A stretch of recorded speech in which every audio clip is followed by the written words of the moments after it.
which is what this whole came back.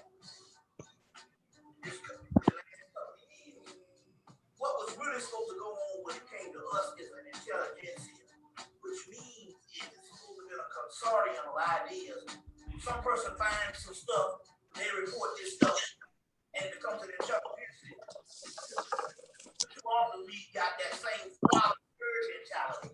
You see what I'm saying? Everybody double up into this sectarian corners where everybody is actually, when I find out now, traveling, everybody is actually their own scientist. I get stuff from all over the country, which is what this thing was really supposed to be.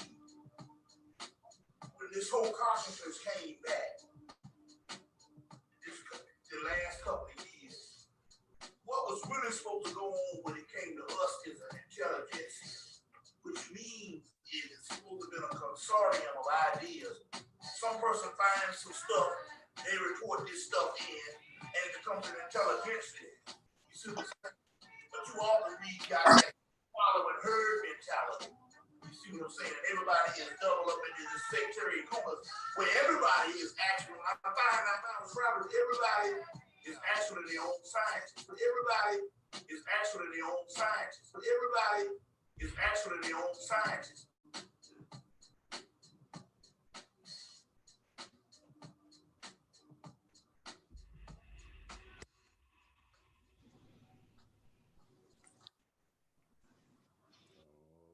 Right, people. Y'all know what time it is. The Sunday service choir.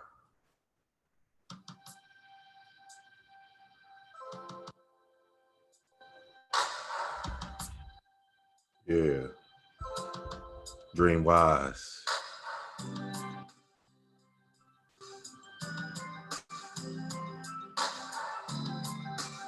Show y'all something real quick. Signed to Love Lift Life Records.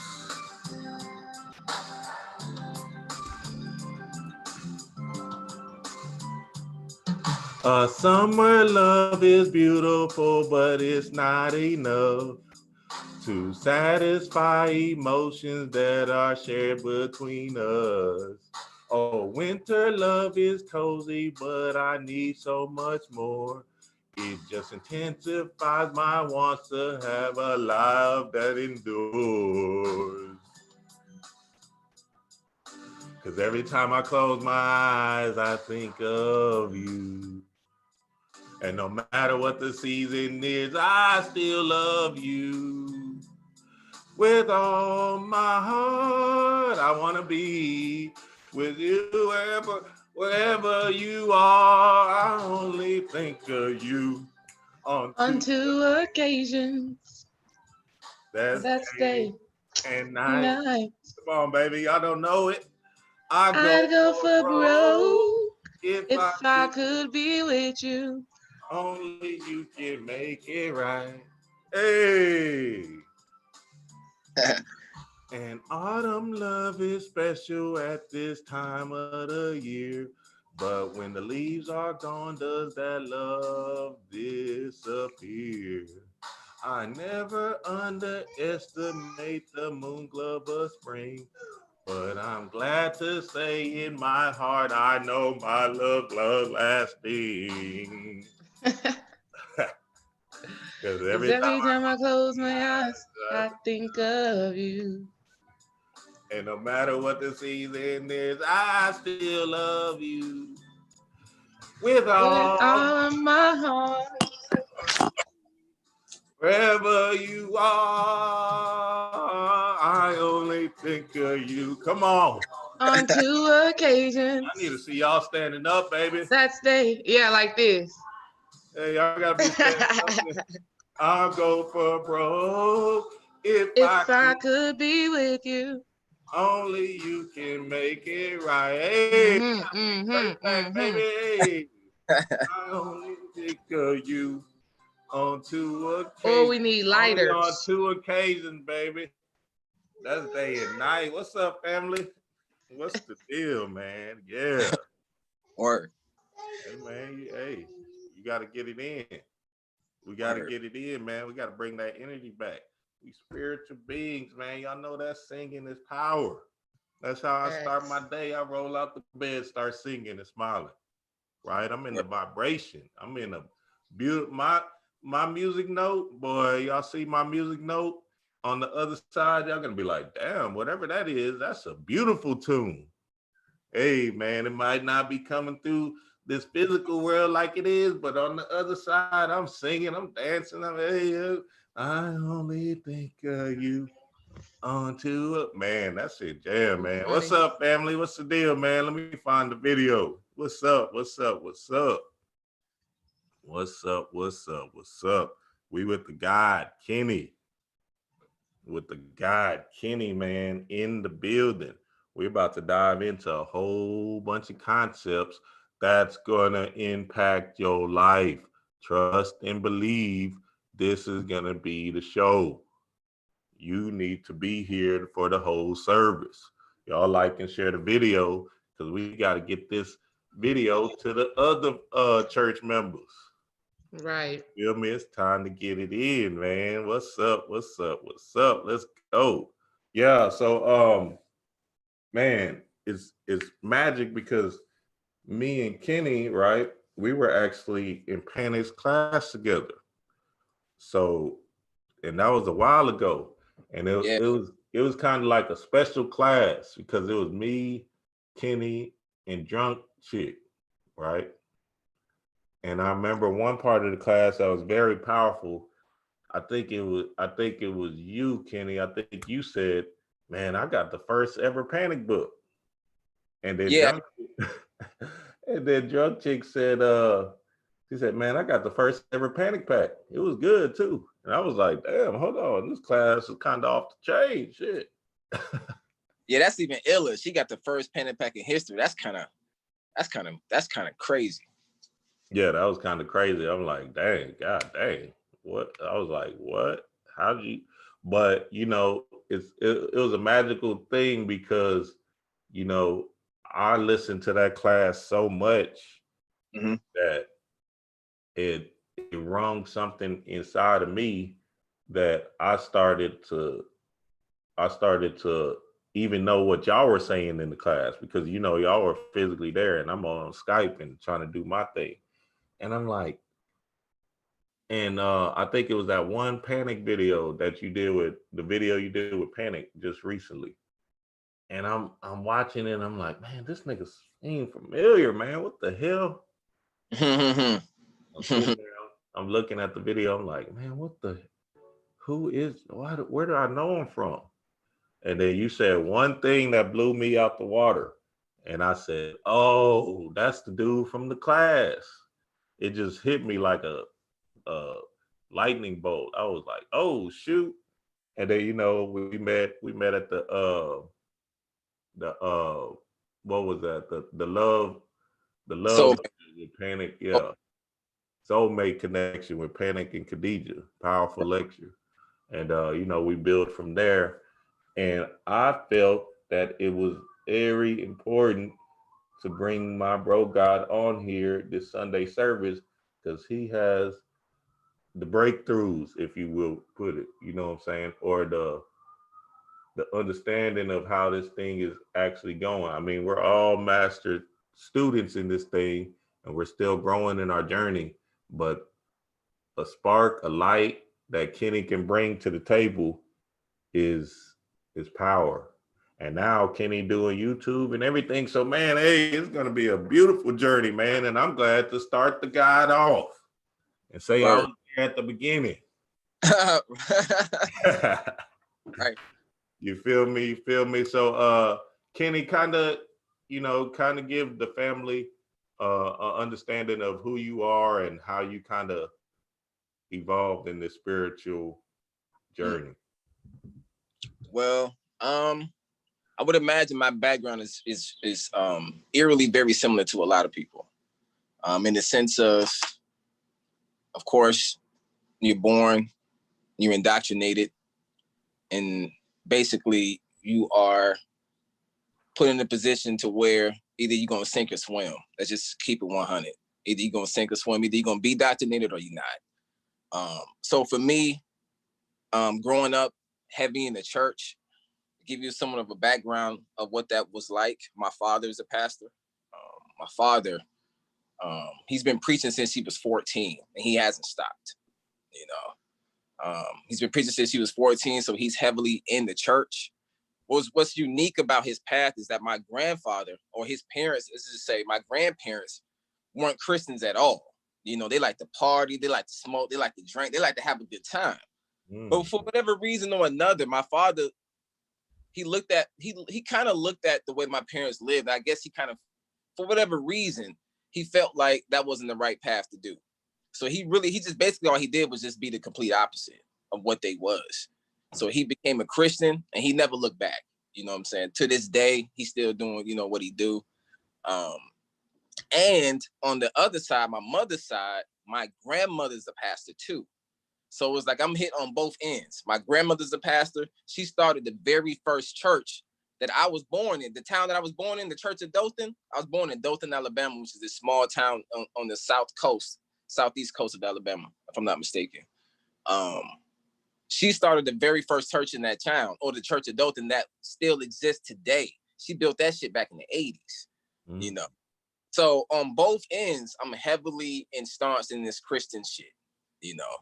So that's essentially, you know, what it was like growing up as a child. You know, you go to church, you know, you don't question shit. You go to church and you believe, you propagate this idea that Jesus Christ is your Lord and Savior and so forth. You accept it and you don't question it, period.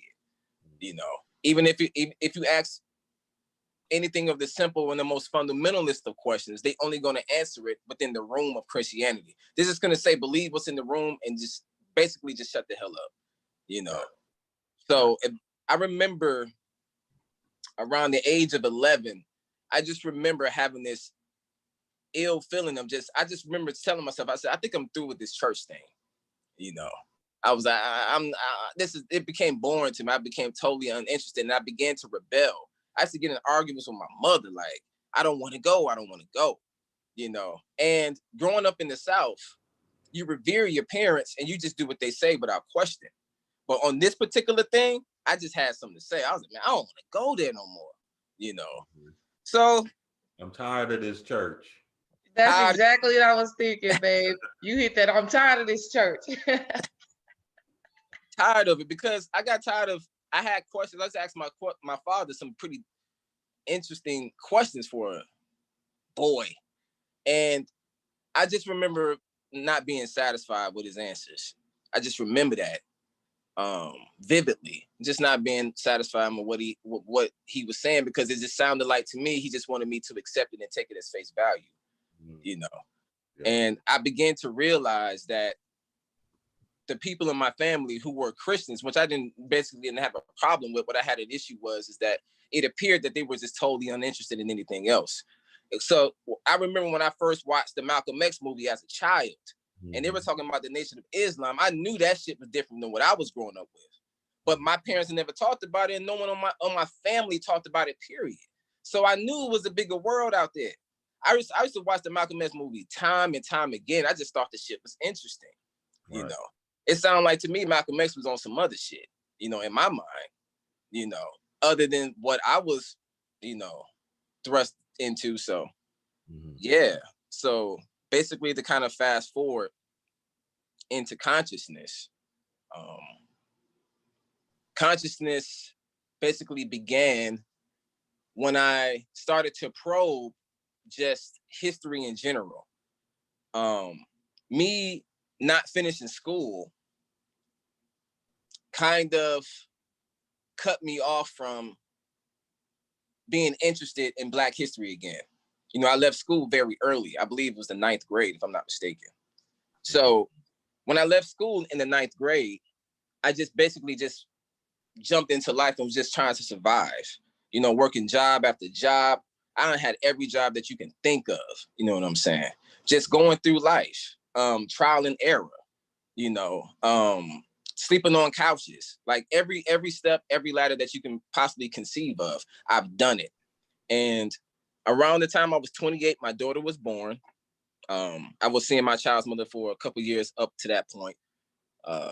So my daughter is born. I remember I was working this collections job.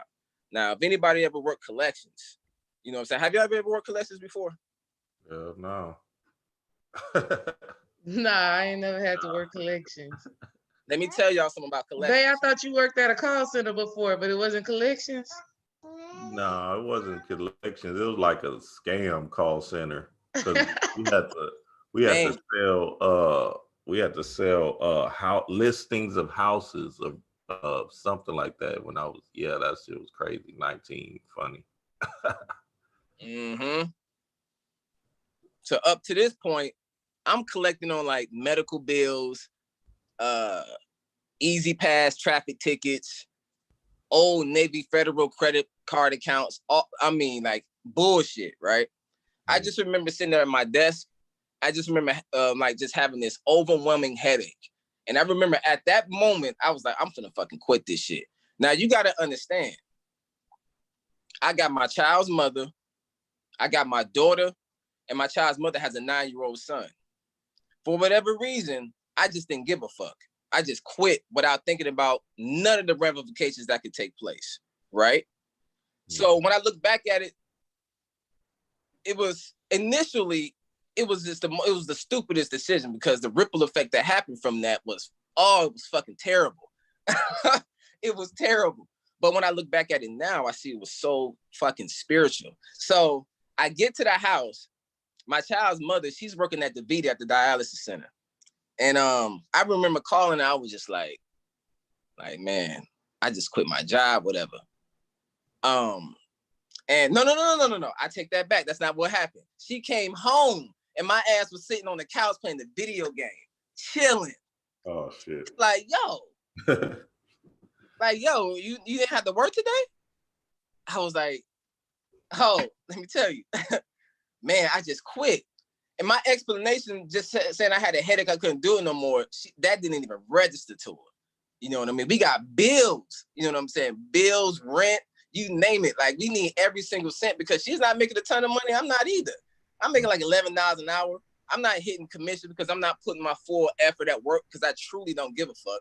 It just was like stressing me out, calling people every day and they cussing you out because they telling you they got bills. They're like, get in line, nigga. I got lights, water, gas, tuition. You know what I'm saying? I don't give a fuck about this credit card bill. You know what I mean? I got tired of hearing that every day, stressing a nigga out. You dig what I'm saying? So I had to get the hell out. So as I'm playing video games, I'm at home chilling, just living the life of a 19-year-old, it felt like. I'm 28 at the time, but I'm living like I'm 19 again. My child's mother essentially becomes my mother. She's taking care of all the shit. You dig? So I'm sitting there playing PlayStation online, having a fucking blast, I must admit. Because I'm away from work. I'm feeling stress-free. And I'm not thinking about all this shit that's about to happen because this is fresh for me quitting. I'm not thinking about, hold on, Ken, you ain't got no money. You know, no more Jordans, nigga. You know what I'm saying? I ain't thinking about that. You know. Right. So I'm sitting there playing video games. I remember after around week number 2, I don't know, I just got kind of bored.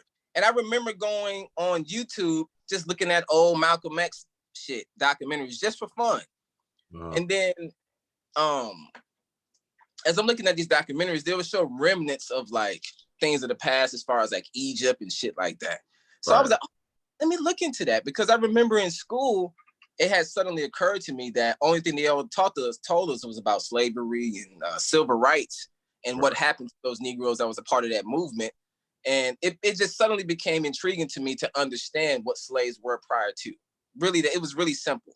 So as I began to probe this information, I come across like the John Henry Clarks, the Dr. Benz, you know, and I remember connecting to that information at that time very strongly because I can tell that the information that they were conveying was just so full of integrity. You know what I mean? I can tell that they didn't have an agenda outside of just putting the shit out. Like, yo, this is what it really was. This is what you was taught. This is what it really was. So long story short, as a result of that, I get upset. I'm angry now. I'm Black Power. You dig what I'm saying? Like, oh, shit, nigga. You know, like, oh, everybody must die. You know, I'm in that mode. RBG, red, black, and green. You know, I'm militant. You know what I'm saying? And around this time, I'm coming across all the militant motherfuckers, the Sarasu and Setis. Oh, I used to watch that nigga every day. You know what I'm saying? And this is, I'm not casting any aspersions. This is just what it was. You know what I'm saying? I used to watch him. I used to really dig him. You know, his aggression and the information, he was very on point. And then, you know, and I used to watch Netta every day. You know, like if y'all familiar with Netta TV, oh man, you know what I'm saying? Like I subscribed to, that nigga had like 1,000 channels. I subscribed to them all. We did. So I'm watching Netta. I'm watching like Brother Polite. I remember when I first seen Brother Polite, that he was just like one of the sharpest niggas I ever heard. Like he I ain't gonna lie, he helped change some of how I was thinking. You know what I mean? Because we were the same age, basically, and I just admired that in him. I felt like he had attained a level that I could aspire to. That's why I was thinking that, you know, that was my thinking at that time. So this is my mentality. RBG, red, black, and green, kill everybody, black power, whatever the case. So as I'm going through this idea, and I'm posting shit on Facebook all the time, you know what I'm saying? Did you know that niggas did like really like browbeating this shit? So I remember as I'm going through this thing, one of the things that started to happen, now remember, cops always been killing niggas. That's not nothing new. But it seemed like around 2009, 10, 11, it started to really be in the news all the time. And then, so as I'm watching this thing, I'm seeing Negroes protest like expected. I'm seeing us protest. I'm seeing us being all on TV saying justice for this person, justice for Trayvon. We rocking hoodies, we doing all this shit. So as I'm observing this, it suddenly occurred to me, I started to think about my childhood. I went back to school in my mind, and I was looking at civil rights. I remember thinking about civil rights. And then I remember, for some reason, it was just a natural correlation between the two, what we were going through today and what they were going through back then. And I noticed for the first time that we have never progressed. That's when shit started to get ill for me. You know what I mean? I was like, oh, they're doing the same shit, expecting the same results. I said, this shit is insanity. Right. You know, I'm like, what are we going to do next? Because I was with the shits. You know what I'm saying? I was with being a part of the militant. I was willing to do all those things. I didn't have a problem with it. But then when I started to see in the 60s and I bring it into present day, I realized there was no change. You know what I mean? For the first time, I seen that there was a stagnation of how people went about trying to get change. They were just reacting to shit, not actually creating. So I was like, interested. So I'm thinking like, okay, there has got to be more to this shit than just trying to get justice. You know, I started to probe that. I started to probe, like, what would we do if we actually got it? You know, like, are we just going to continue to do the same thing over and over and over and over again? That's what it started to really mull over in my thoughts. Like, man, like, yeah, I mean, I you know, like, I don't like what they're doing, but all we do is protest. And it never occurred to me until that moment of realization. So I had a girlfriend at the time. She was already conscious, you know. She was already conscious, and I was such a, you take brothers, we take sisters for granted. You know what I'm saying? Like we don't even be realizing sometimes the type of sisters we have. You know, she was straight up conscious, and I fucked it up. Anyways, so I remember just complaining to her, you know, like, yo, like, man, we always protest and we don't never get shit done. You know, what we need to do is boycott. I'm saying, I'm like, or I'm basically like ranting and venting to her that it's gotta be something else to this. You know what I mean? And she was like, you need to watch Brother Panic. And I remember like thinking like, I remember the name just sounded like so catchphrasey-ish. I was like, I just felt like he was just another nigga, like the other niggas I was listening to. Right.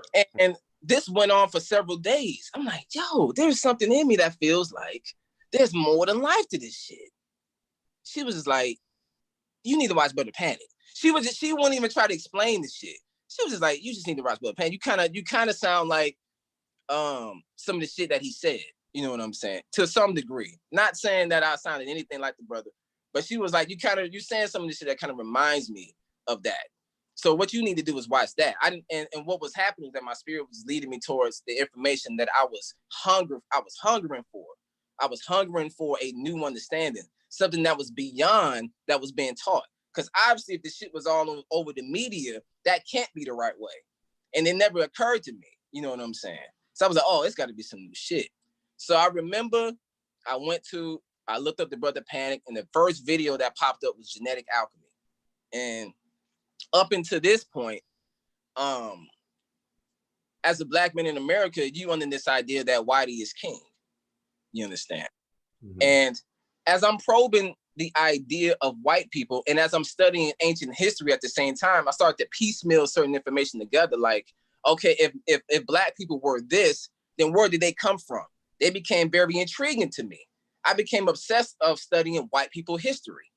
Yeah. So when I seen Brother Panic's Genetic Alchemy, you know what I mean? And I just remember when he just first started speaking, I just remember having that same eerie feeling when I first heard John Henry Clark and Dr. Ben speak.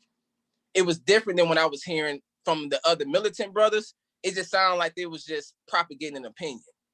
Mm. And I was just being entertained, to be honest. When I look back at it, when I was listening to the militant brothers, I was just really just being entertained. I just liked what they had to say because it was contrary to what the average Negro was saying. Most niggas in my mind was kind of weak. So when I seen the strong Black sisters and brothers saying it, it gave me inspiration. Let's just say it gave me pride and all that.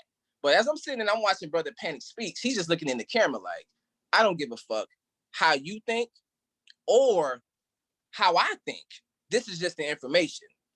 You're gonna take it for what it is. I don't give a fuck. That's the attitude and energy that I got. And it was so fresh. You know, it was just so fresh. So as he's sitting here and he's breaking down white people history, he's talking about the book Dirt, and he's going through this shit in detail. And I watched part 1 and 2. I probably watched them both several times a piece. And during this process, I realized how I was beginning to relieve my idea of white people and the power and the hold that they had over me. You understand what I'm saying? So yeah, that was the first true breakthrough right there, for sure. Letting white. Yeah, no, that's good, Kenny. That's good because that is a big part of this thing.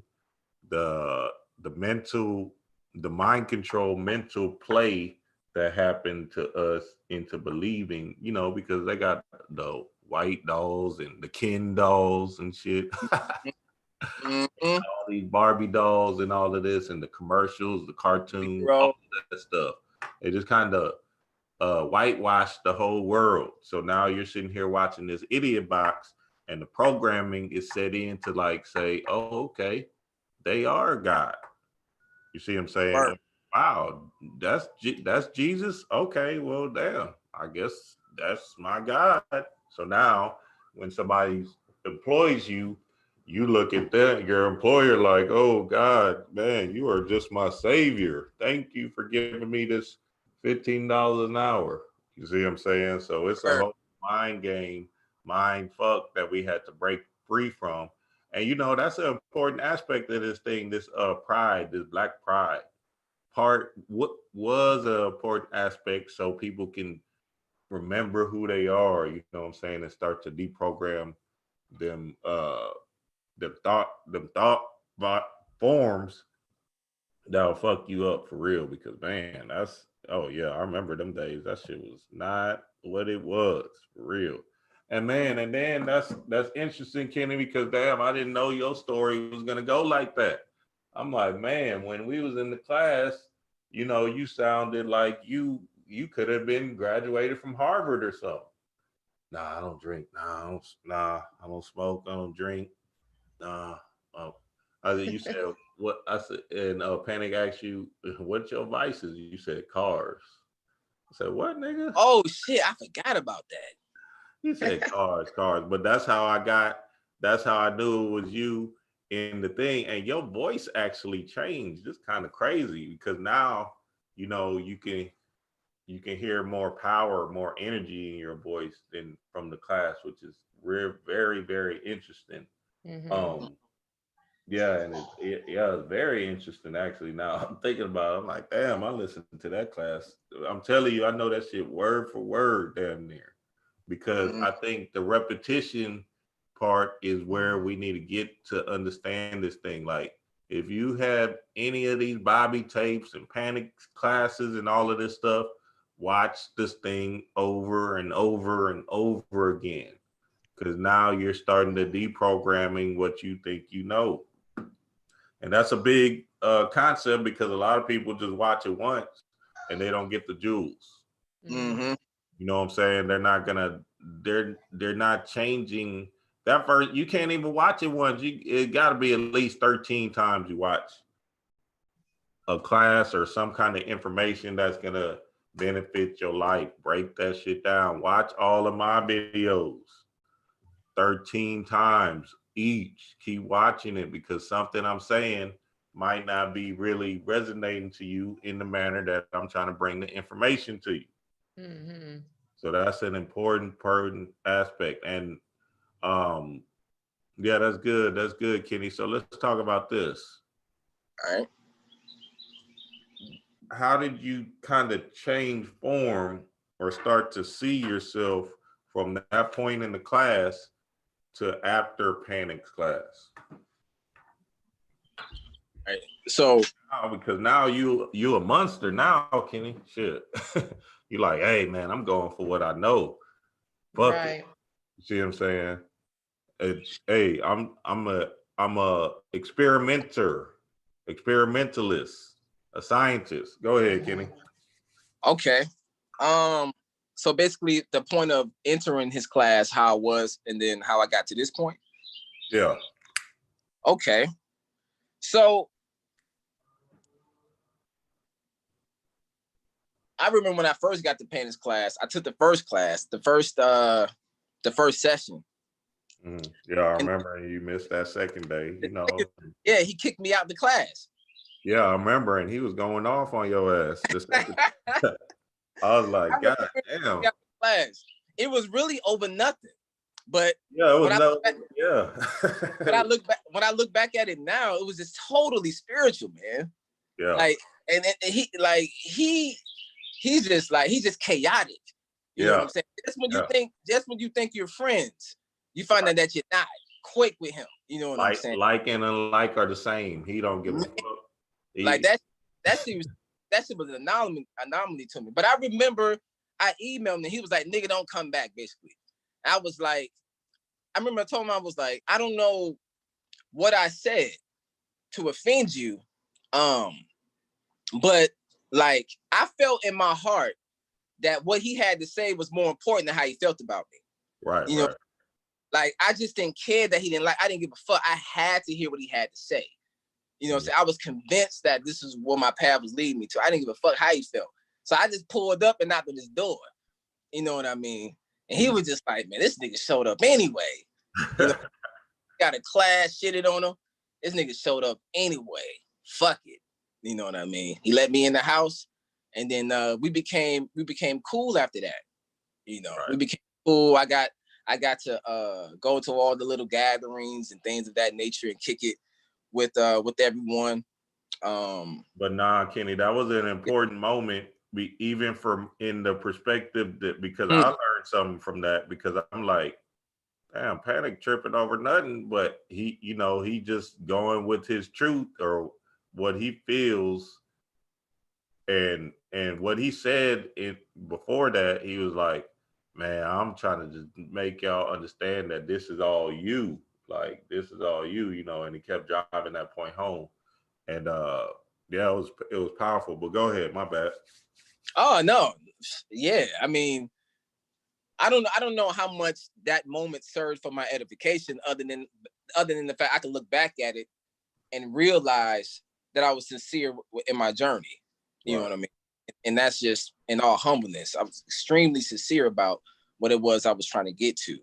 Mm-hmm. So, I mean, pretty much from that point, you just go through a whole series of just studying and just reflection.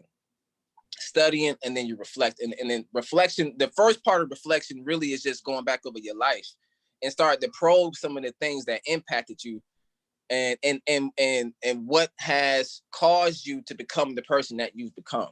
Like for me, for instance, like, you know, being a PK or a preacher's kid, you know, like I had like these predispositions, like as how I would do things in this image of what a pastor's kid looked like. You don't smoke, you understand? You don't drink, you know, you don't really curse like that. And then really, and really, that wasn't even an indoctrination based on Christianity, although my parents decided not to smoke and drink was part of that moral compass of Christianity.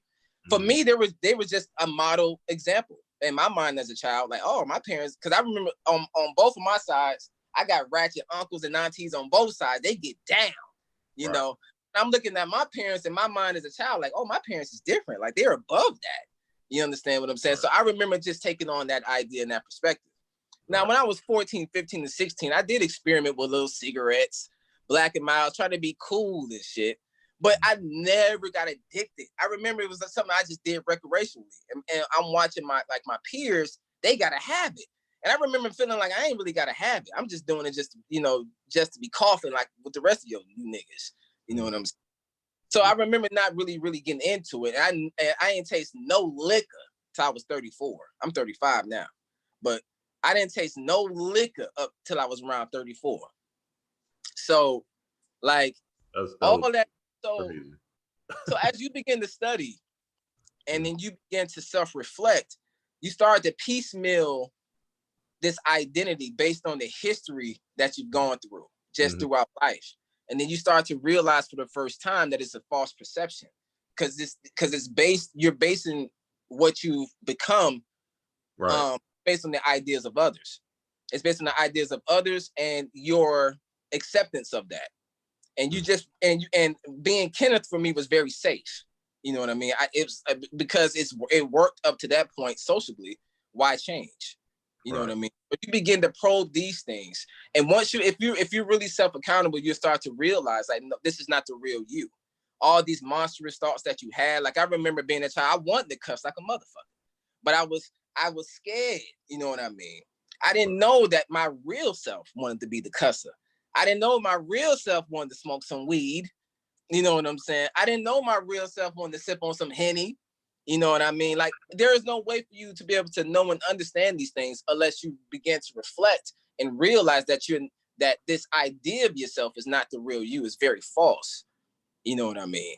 And this journey sometimes of self-reflection can be very painful because you have to deal with a lot of the rejection that you felt as a child.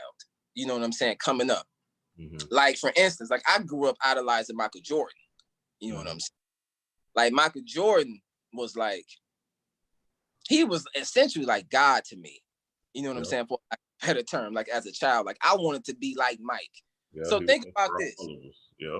So think about this. Like if you set a person up like Michael Jordan on a pedestal, not just being a fan of his game per se, but actually wanted to be like the motherfucker.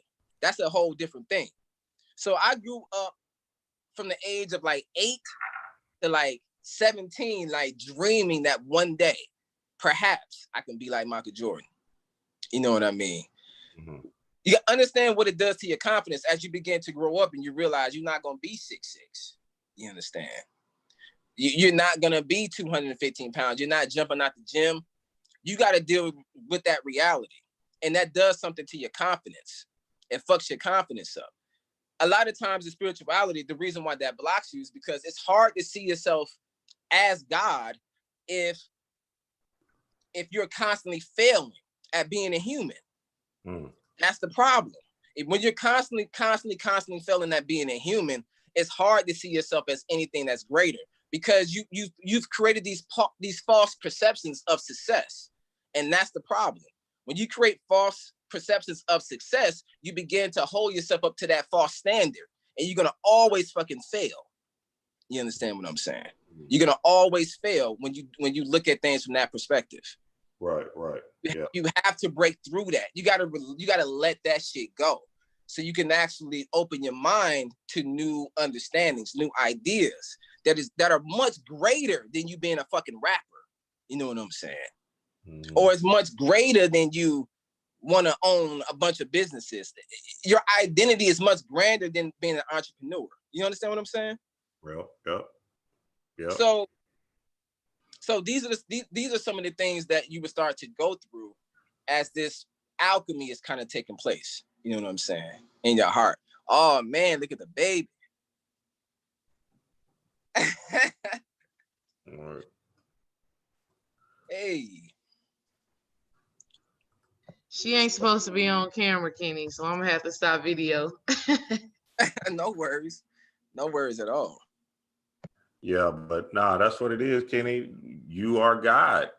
And once you say that with conviction and with assurance, you start to understand that, oh, wait a minute, I can do whatever the fuck I want. So let me try to figure something else out besides the mundane chasing this world's thing. Now the world is gonna come back to you, is gonna give back to you because you're not chasing it, it's chasing you. But that's still just a byproduct of you understanding yourself as infinite chaos being forever, infinite knowledge. But think about how difficult it is to get to that point. If you think you gotta go back far. You know what I'm saying? When you ask a 5-year-old what do you want to be when they grow up, they say they want to be a cop, a fireman, a doctor. You know what I'm saying? If the child's a bit more advanced, perhaps he might say some shit like a lawyer. You know what I'm saying? Or whatever the fuck.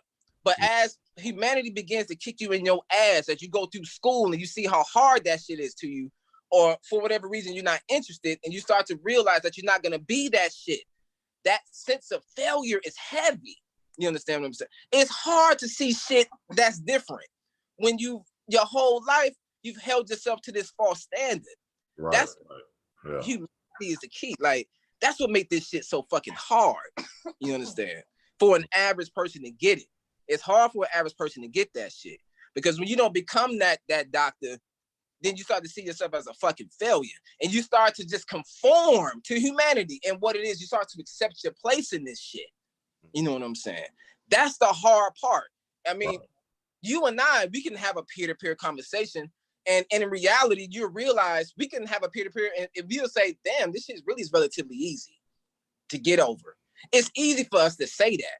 But for individuals who are on the outside looking in, I can just have compassion. Like I can see them motherfuckers are stuck in that shit. And they believe their life is their life. Period. I get up, I go to work, I read the newspaper, I eat, sleep, I fuck, I go to sleep, I take my boy fishing on the weekend, and then the sun continues to perpetuate that. The shit goes on and on and on. You know what I'm saying? That's the hard part to me, is getting over humanity. If a motherfucker that shit, it's like a monster that just can't be slayed to these niggas. Right. And that brings up a good aspect in this thing, because it's something about human doing, right? Human doing, or are you just are you a human being? You see what I'm saying? Mm-hmm. So we have this concept that we got to try hard, or our ego is fucked up because we want to be successful in this earth realm. People want to be famous and stars and celebrities, whatever the fuck. Mm-hmm. When you look at somebody like Bobby and really understand what Bobby is as an entity, you know what I'm saying? Bobby don't think of himself as Bobby Hemmett. You see what I'm saying? That motherfucker think of himself like, absolutely nothing. He like, man, shoot, this body, this is just blah, blah, blah. On the other side, I'm the shit. You see what I'm saying? But right here, we're in this moment now, in this earth realm, I am just, I'm just like, I'm not trying to prove nothing to anybody. You know what I mean? Of course, we want to carry ourselves in a certain way, in a certain manner, because we still got to put on clothes and all that stuff. But at the end of the day, Bobby is the perfect example. And all the words Bobby said, all the words I ever heard Bobby, just understanding him as a being really helped me break through that human shit. No doubt. Yeah, man. So that's crazy. That's good, dog. That's it. And I mean, human shit can, even when you get into spirituality and a cult, if you begin to, what can also be a block is if when you start to expect material things as to be the total result of your magic. Right. You can start to lose spiritual confidence based on that. When you ain't got that hot ass car, you start to think to yourself, well, if I'm God, how come I don't have that Benz? How come I can't manifest that Benz, nigga? You know what I'm saying? You start to say, like, if I'm God, how come I can't manifest that hot ass job I want? Or how come I can't manifest that crib or whatever the hell you want? When if like that could be a blockage too, expecting like material shit to be the end all to be all that reflects your magic. You know what I'm saying? Like that was something I had to get past personally. You know what I mean? I definitely had to get past that. Like, damn, like you supposed to be like this God and shit, and you listen to all this shit, but like, nigga, how come your life isn't progressing? You still in collections, nigga. Like, no, but that's the thing. But that's what I'm saying. That stuff just kind of starts falling by the wayside. So you have to have this trust in this knowing that, man, none of that stuff doesn't matter.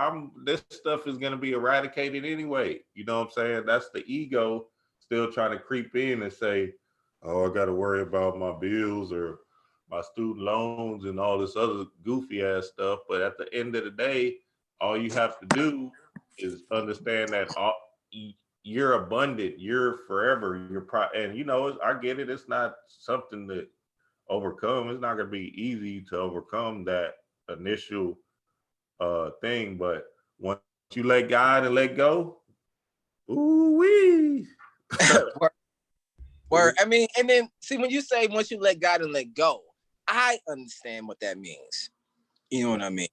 For a person who is trying to come in, I mean, I guess I don't know. Maybe we're not speaking to those people. You understand what I'm saying? Maybe we're not. Maybe we are already speaking to those who are on the cusp, perhaps. One of the things that Panic challenged me on was having the ability to convey this shit more on an elementary level. Because I remember when I look back at our video that we made, it was extremely difficult for me to go back and look at it because of how self-critical I was. Because my personal analysis of the video was, I felt like I was just on there embarrassing myself because I had this false expectation as if I'm going to go in there, he's just going to put over whatever I say. And he didn't fucking do that. You know what I'm saying? He made my shit look silly. And that was exactly what it was supposed to be. Because I had this false perception as if he's going to, simply because he's my buddy, and he's going to just agree with everything I had to fucking say, and he didn't do that. You know what I'm saying? I had to get over that shit, you know. Right. Very difficult. It was very difficult. Oftentimes and not, we are so overly critical of ourselves, we can't see the forest from the trees. You dig? Yeah, perfect. And another great example of that is C. Freeman L. You know what I'm saying? He'll smoke, he'll drink and everything, and then he'll come in and bust your ass with some science. So that's what we talking about right here. That energy. Now look, at the end of the day, you don't have to smoke and drink to prove God and shit like that. You just do what you want to do. Because we're not saying anything's wrong with not doing these things or doing them or whatever. What we're kind of convey is that you let go of this this moral obligation or this kind of idea that, you know, you have to be a certain way in this world, like, oh, look at me, I'm blah blah blah. No, man, the bum on the corner is just like Jay-Z to me. All in the same fishbowl. See what I'm saying? I'll show love to the bum on the corner before I show love to Jay-Z. Shit, fuck it. See what I'm saying? It's the same idea. So we have to move past that energy inside of you, family. That's what we're talking about. Moving past these this celebrity worship bullshit type of crap. You know what I'm saying? And Now that's good that you say that, babe, because I want to hear from Kenny because Brother Panic is like a celebrity in the consciousness realm, period. Word. He is.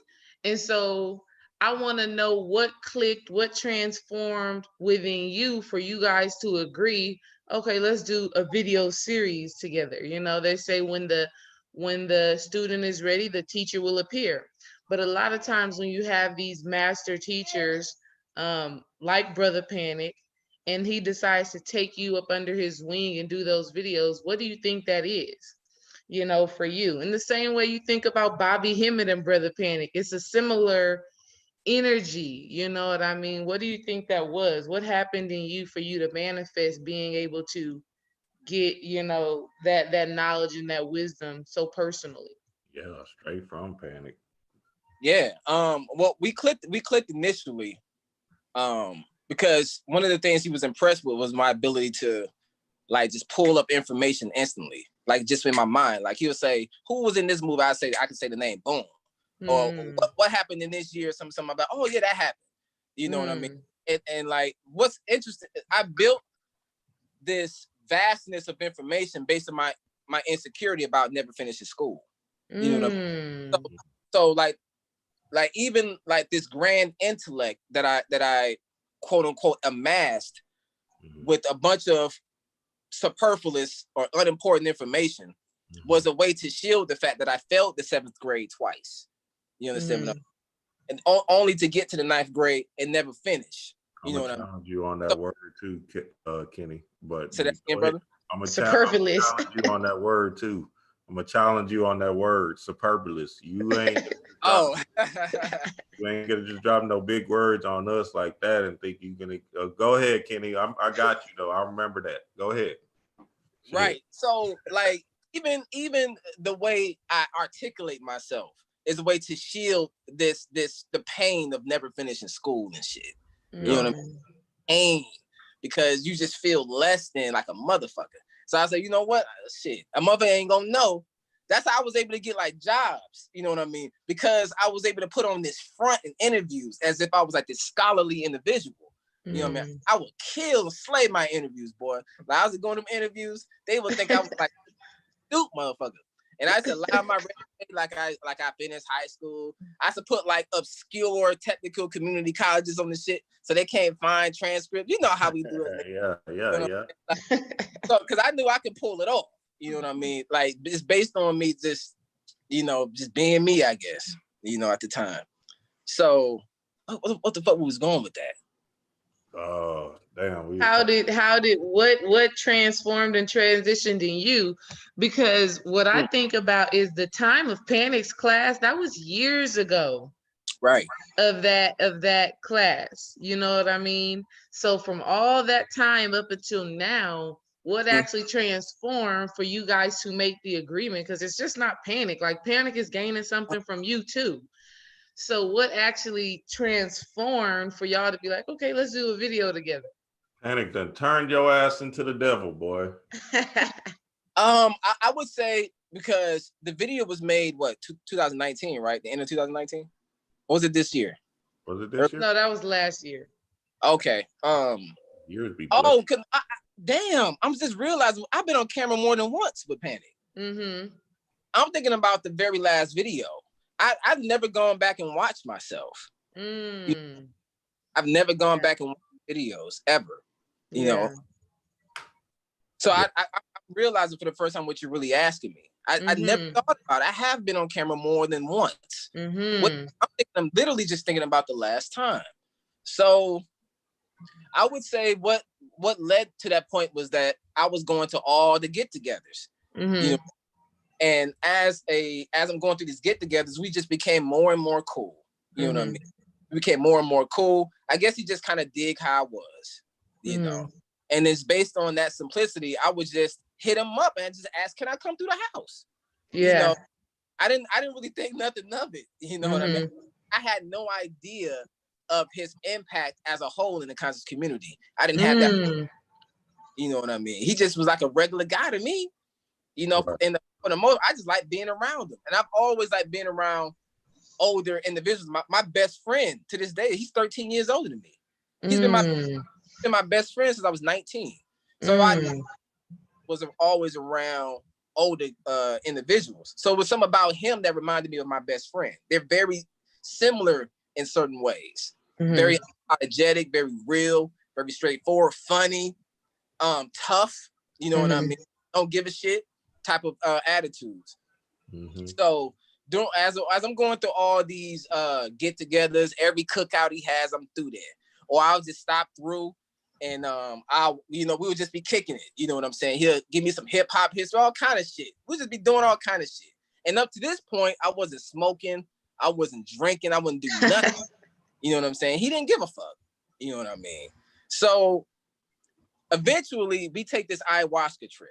That was gonna be my next question. Go ahead, get into it. All right. So eventually we take this ayahuasca trip, Panic, Khadijah, and some friends. And my reason, I had several reasons why I wanted to go. But up to that point, I felt extremely stagnated in my spiritual progression. You know what I mean? I felt like I had amassed a lot of information. And I can see how the information transformed me in certain ways. But I wasn't satisfied with my results. You know what I mean? Especially when you're constantly listening to Bobby, and he's telling you about these spiritual breakthroughs and how he's talking to these spirits and shit and deities. I was like kind of envious of that. Not in a bad way, but in a of something to aspire to. I'm like, I want to talk to spirits. Yeah. I want to do this shit. I want to be in the realms with the gods. You know what I'm saying? Like, what is that? Fuck it. I want to be in that shit. You know what I'm saying? So this ayahuasca trip, I'm like, I ain't never did no drugs or nothing. I said, but you know what? Fuck it.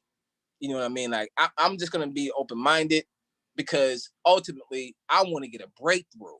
Now, at that moment, I didn't even use the word breakthrough, but looking back at it, that's what it was. You know what I mean? I'm like, man, I gotta break through, you know, because I'm not satisfied. So we get there, the ayahuasca trip, okay? Long story, we get to hitting the ayahuasca. We hit the ayahuasca and we hit the shrooms. And as a result of it, I just got high. You know what I mean? And when the trip was over, I was disappointed with myself. Because at the end of the weekend, I felt only thing I achieved was just being high.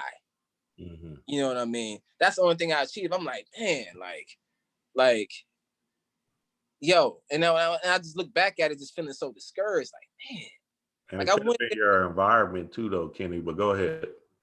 Oh, say that again. It could have been the environment too, because you know, the Aya and like shroom experiences, you kind of want to be secluded and blah blah blah blah blah. But go ahead, Kenny, go. Right, it was very much a party atmosphere. It was amazing. Right, you know, right. Very much a party atmosphere.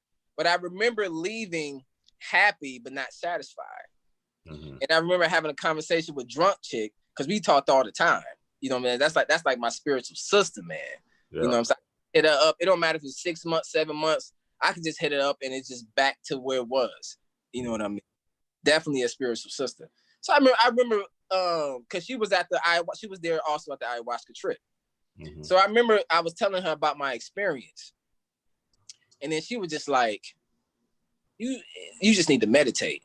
Now, you would think after all these years of being around Panic, listening to Bobby, all that shit, it never occurred to me to meditate.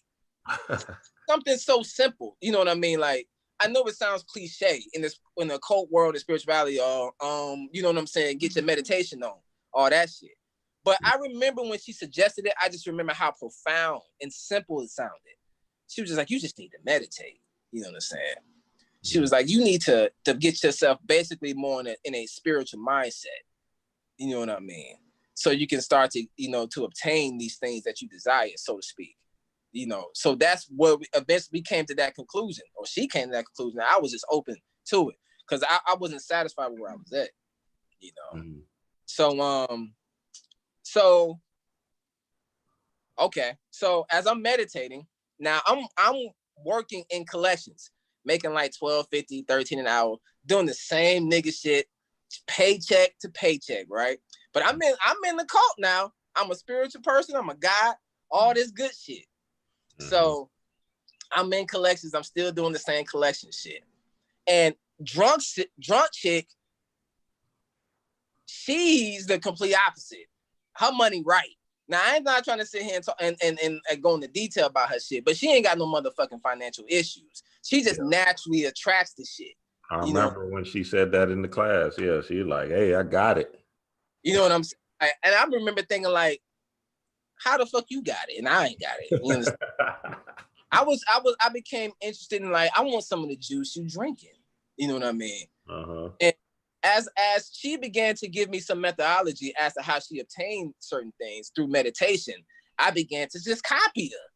You know, and that's the thing. Like, when your heart is sincere and you're really looking for a result, your mind is open to whatever you gotta fucking do. You know what I mean? You gotta be really sincere about this shit. It can't be all about material.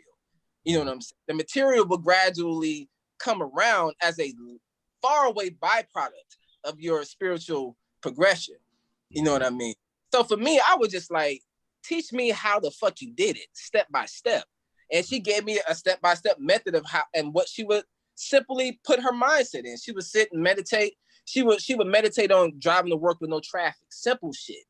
You know, like, okay, I'm going to work. My job is so easy. I can just drive. There's no traffic. I get back and forth. It's just so easy. My life is easy.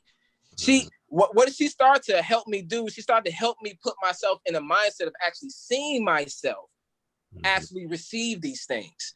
Because in reality, I was blocking myself.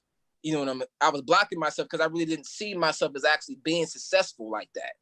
So she helped me put myself in the mindset spiritually so I can actually start attracting it physically. You know what I mean? So every day I would meditate. Like I would meditate.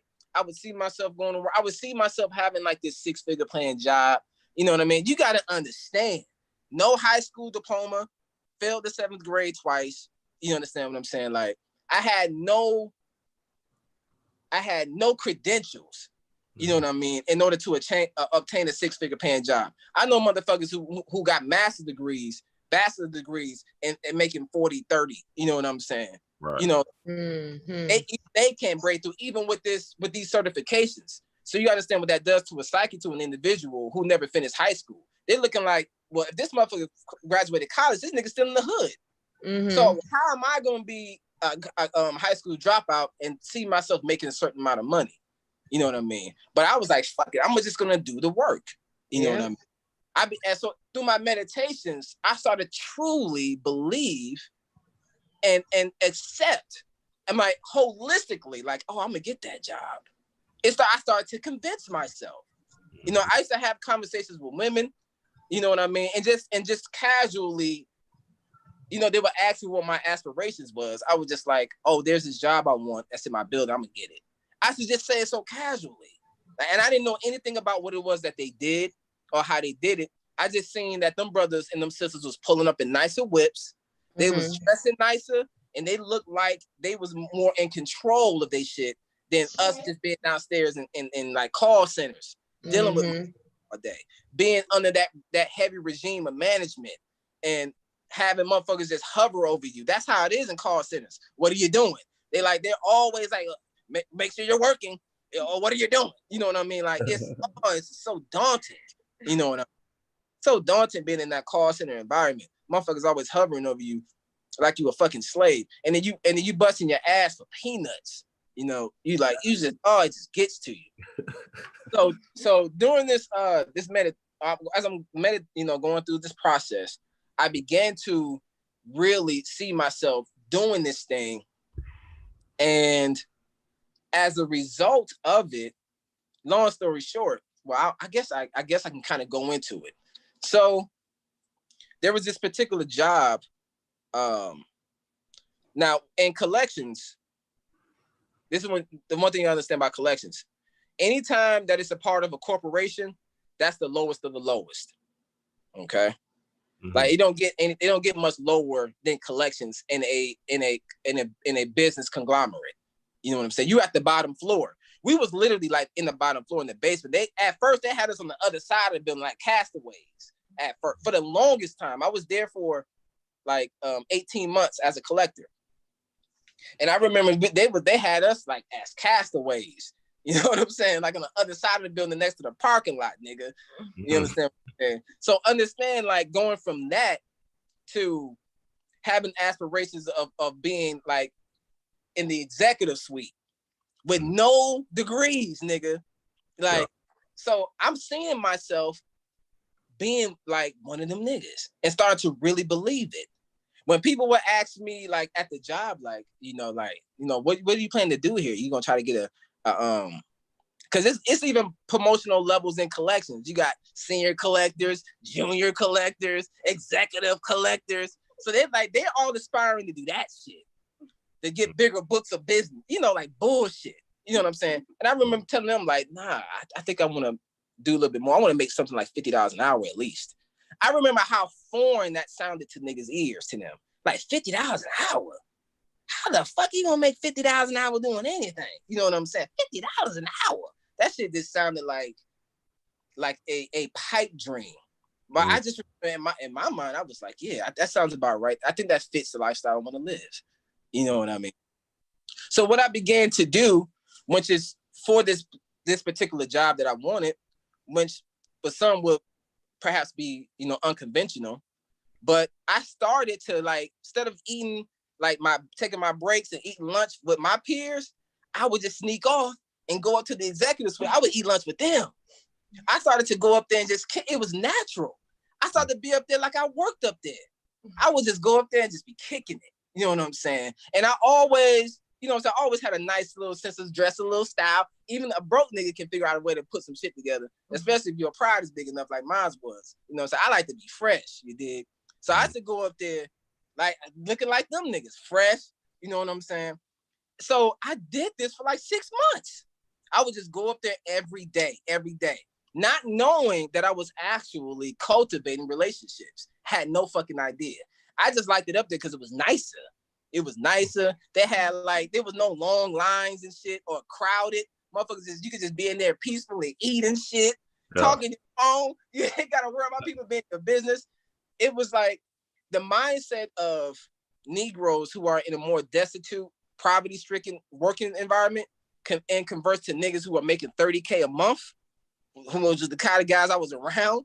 They have a completely different mindset of environment. You know what I mean? Like, that's just how it was. So I was like, man, I think I could be more comfortable up around this motherfucker. It not thinking about how I was going to achieve it based on my background. I had no sales consultant. I had no shit like that that I could go back on and say that made me feel like on a human level I deserve this shit. So after around 5 months, 5-6 months, I've been going up there every day.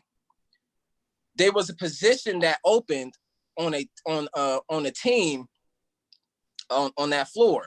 One of the guys decided he wanted to move. He had made his money, whatever. He had his house, whatever. He was like, I'm just going to move to Florida to be with his family, whatever. That's what the story that was told me. So a position opened. So the sales director was like, yo, do y'all know anybody possibly that can fill this position? And then one of the guys was like, have you ever talked to that kid Kenny? There was this kid named Kenny, man. He's just a sharp kid. You know what I'm saying? I don't know what he does, but he's just a sharp kid. Maybe you should have a conversation with him.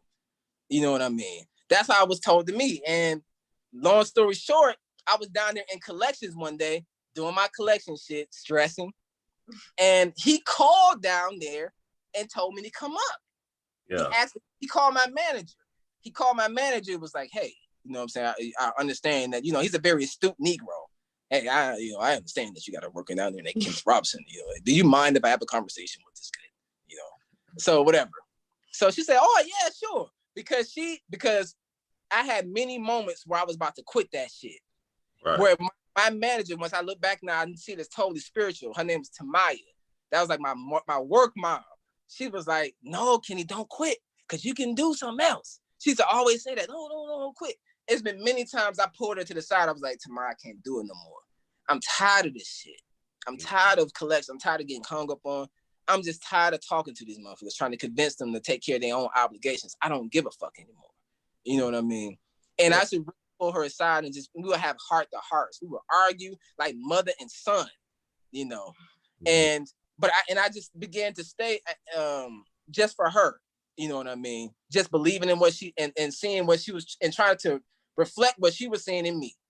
Mm-hmm. So I go up there for the impromptu interview. I have a conversation with him, and he's just like, okay, you know, we're gonna set you up for an interview because you know the conversation went well. You know, one of my gifts is the ability to find something to connect with you, and I can just go into great length on whatever the subject is. That's just one of my own little personal gifts. Like no matter what your background is or history, I've done so much little research that I can find something to connect to you. Then I can go into great length as far as conversation is concerned, and then I can build that house of comfortability between us two. You know what I'm saying? So that's what I did with him. It was an old trick I've been using. So,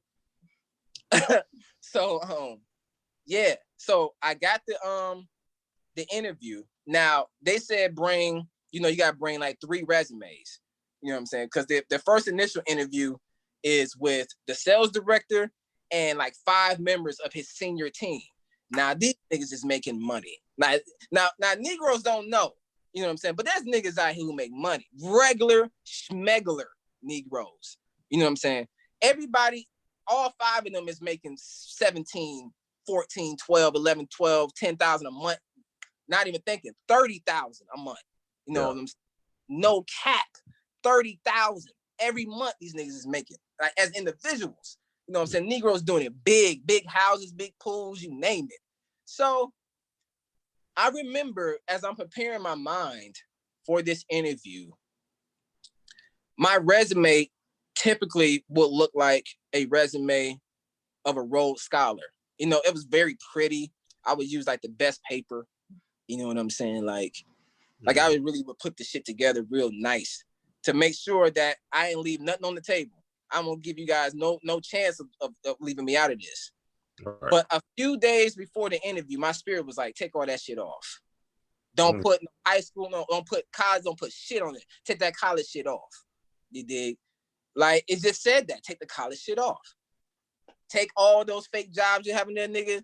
That, like, take all that off. Because I used to lie about my tenure. Not so much as about my collections jobs. I would lie about how long I would be there. Because I would get a job and quit that motherfucker in 6 months. Like, because I would get tired of it so fast. Because it was all stressful to me when I look back at it. It was just because I felt like I could do more. But I was trapped in this mindset of you never accomplished anything. So why do you feel you deserve more? You know what I mean? So I'm stuck in that realm, and I'm working jobs, quitting it. Out of zone, quit. Home Depot, I wore the apron, quit. Went to Best Buy, put on the blue shirt, quit. Went to Walmart, get an overnight stalker, quit. You like getting this medial collection job. I had several collection jobs. You get these shits and you quit. But on my resume, I put on there, I was there for 6 years. You did. Right. Or I put like 3-4 years on that motherfucker. Quick. You did. And I'm trying to prove to you that I can stay as long as you need. But in reality, I quit in your motherfucking ass in a heartbeat. Right. You know but it was like, yo, just take that shit off and just be 100. 100. So to show you how spiritual it is, when I put my 3 resumes, because everybody wanted a copy. I think it was like 5 resumes there. Everybody got a copy, but they didn't really look at it. See, this is how the spirit goes. Yep. It's unconventional. When you sit there and you try to rationalize shit, when one of my biggest issues, and the reason why I couldn't break through spiritually, because I was so fucking logical that I couldn't get past my own bullshit. But this time, and through the power of meditation, I was able to put myself in a mindset where I could start trusting myself just a little bit more than I was used to. You know what I mean? And then at that moment, I decided to trust myself. You dig? And so they're sitting there, they're looking at the shit. They just asking me basic questions. They like, yo, why you want to be in sales? And I'm giving them the political answer. Oh, my father never made 6 figures. My mother never made 6 figures. You know, I just want to, you know, accomplish whatever the fuck I was saying. Mm-hmm. And I remember one of the guys broke the ice. He was just like, forget all of that. Tell us why you're really here. You know what I mean? Tell us why you're really here. And I was just like, I just remember just saying, I'm just here to get some money. I see y'all up here getting all this money. I see how y'all dressing and driving. I want the same thing. I started to level with them. And then from that point forward, they didn't even look at my resume. You gotta understand, my resume was fucked up. It did. There was nothing on there that showed that I had any sort of qualifications to be anyone's consultant and merchant processing, which is what I was doing. You know what I'm saying? Some shit I had no idea even existed. You know, I didn't even know this job existed, much less having the qualifications to even do the shit. I didn't have nothing on my resume that indicated that shit. So spiritually, what happened based on that, we just built just rapport. And I just remember sitting back and we just chopping it up. And then they started to open up to me like, yeah, I came from the country. I ain't had shit. They started to become just niggas in there.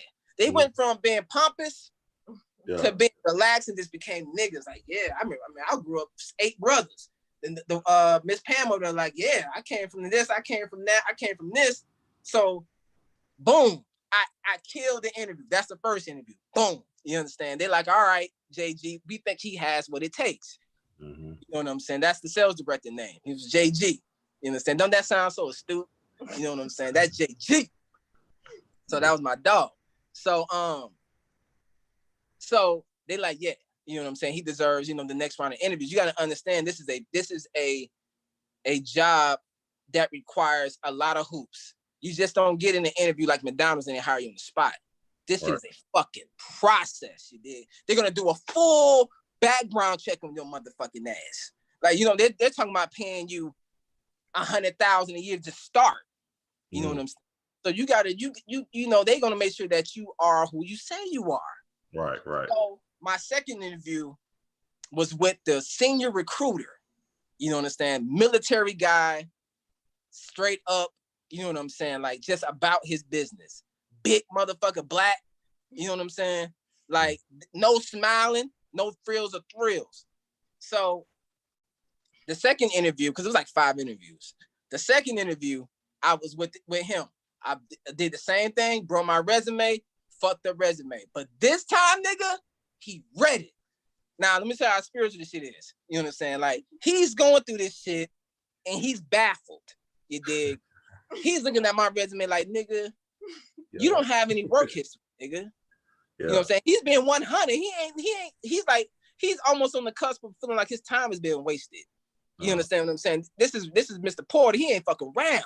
You dig? He's like, nigga, you haven't built a what was the phrase he used? He said you haven't built a goddamn career path. That's what he said. He's like, you don't have a career path. So what he did was he started to break down his career path. He said, I went to the military, this and the third, and I started recruiting for the military. And I became a senior recruiter here, recruiter there. He said, so when you look at my resume, you can see the progression of me becoming who I became. He said, when I look at your shit, I don't see you done been working at Best Buy, you done been a collector, you done been a mortgage processor, all this bullshit. He's like, what the fuck have you been doing, basically? You know what I mean? Yeah. And then he was like, so I'm just listening. I'm not even replying. You know what I'm saying? I'm just listening to him tear me up. Yeah. And then he gets to the point, he was like, I see you ain't got no college on here. You know what I'm saying? You gotta understand, this is an American Negro who went to college, military, very accomplished. This is important to him. You know what I'm saying? He's looking at my shit like, nigga, you ain't go to college at least, nigga? Fuck. The least you could have did was at least like go to college. You know what I'm saying? Right. But then like he was like, so this is what he said. He was like, so where's your college experience? I said, I don't have any. I just remember my spirit just to say, just be 100. You know what I'm saying? Because my spirit was telling me like, nigga, don't give them nothing that they can go back on and say you lied about. Right. Where you put yourself out of position. My higher self was just really shining. You know what I'm saying? And I'm listening to it like, all right. You know what I'm saying? For whatever reason, it resonated with him. And I said, I don't have it. I don't have college experience. And at that point, what resonated with him was that somehow I was able to get to him without that experience. Right. That's right. what connected to him. He's like, how the fuck did you get past them assholes in that first interview? Because them niggas was assholes. You dig? He's like, he's thinking like, how does nigga get past them niggas? He's been working with them for years. He knows how they are. When niggas make a certain amount of money for a long time, they see themselves as something different than the average nigga. Trust me. They don't look at yeah, I know. You know, they feel like they can buy your life and they know it. You know what I'm saying? Like they don't look at niggas the same as other niggas. You know, so he's like, how the fuck did this nigga, basically, no degrees and nothing, get past all these astute motherfuckers and got to me? So I just remember him saying like, all right, you know, you'll hear from me this and that and the third. I'm thinking like, oh fuck, you know what I'm saying? Like it's, you know, perhaps, you know, I got this for whatever, you know, whatever. But I felt optimistic though. You know, I didn't get down on myself. I felt I was overwhelmingly content with being honest about what my situation was up to that point. I was real enough to accept all the shit that was gonna come with it. You know what I'm saying? So eventually I had another couple interviews with some other motherfuckers, you know, and I was in competition for this position with a guy that's been with the company for 20 years. You know what I'm saying? He even moved with the company. You know what I'm saying? He moved from state to state. Like his resume and my resume it wasn't even in the same stratosphere. He been with the company 20 years. I don't give a fuck if he was a janitor for 20 years. That type of tenure is amazing. You know what I'm saying? To me, in my mind, I stayed at a job for a week and quit that motherfucker. Yeah. So I'm thinking like, man, like, oh, I mean, shit, it is what it is. He earned it. I remember accepting it. Like, shit, fuck it, he earned it. Shit, 20 years, nigga, you deserve $1 million a year. Shit, Yeah. in my view, you know. So after all the interviews go by, I would say 2 weeks go past. I ain't hear shit, nothing. You know, and I remember him coming up to me, the guy I was in competition for the job for. I remember him coming up to me like, hey, you know, have you heard anything? You know what I mean? He's an older gentleman, and he was like, hey, have you heard anything? And I remember I was just like, nah, I haven't. You know what I mean? And then I just left it at that. You know, because I could tell it was very tense for him. For me, it wasn't as intense for me. But I could tell it was very intense for him. So I just remember feeling like it was necessary for me to kind of ease his mind a little bit. You know what I'm saying? Like, no, I haven't heard anything. You know what I'm saying? You know, perhaps we will later. He was like, okay, I could tell that relieved his tension because he's looking at me as competition. You understand what I'm saying? Like, this is a job that he wants bad. Gonna change his motherfucking life. You understand? And perhaps in his mind, he had finally achieved something that was worth, you know, the while. Perhaps, you know what I mean?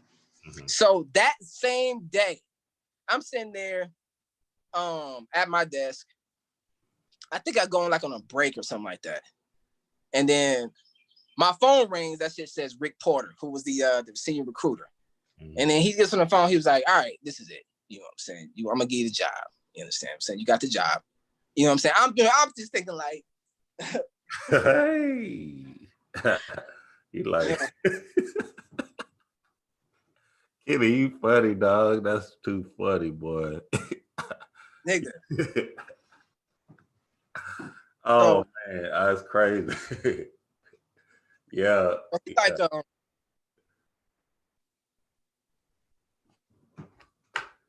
hey, man, the spirit, dog. The spirit, that's good, Kitty. Come on.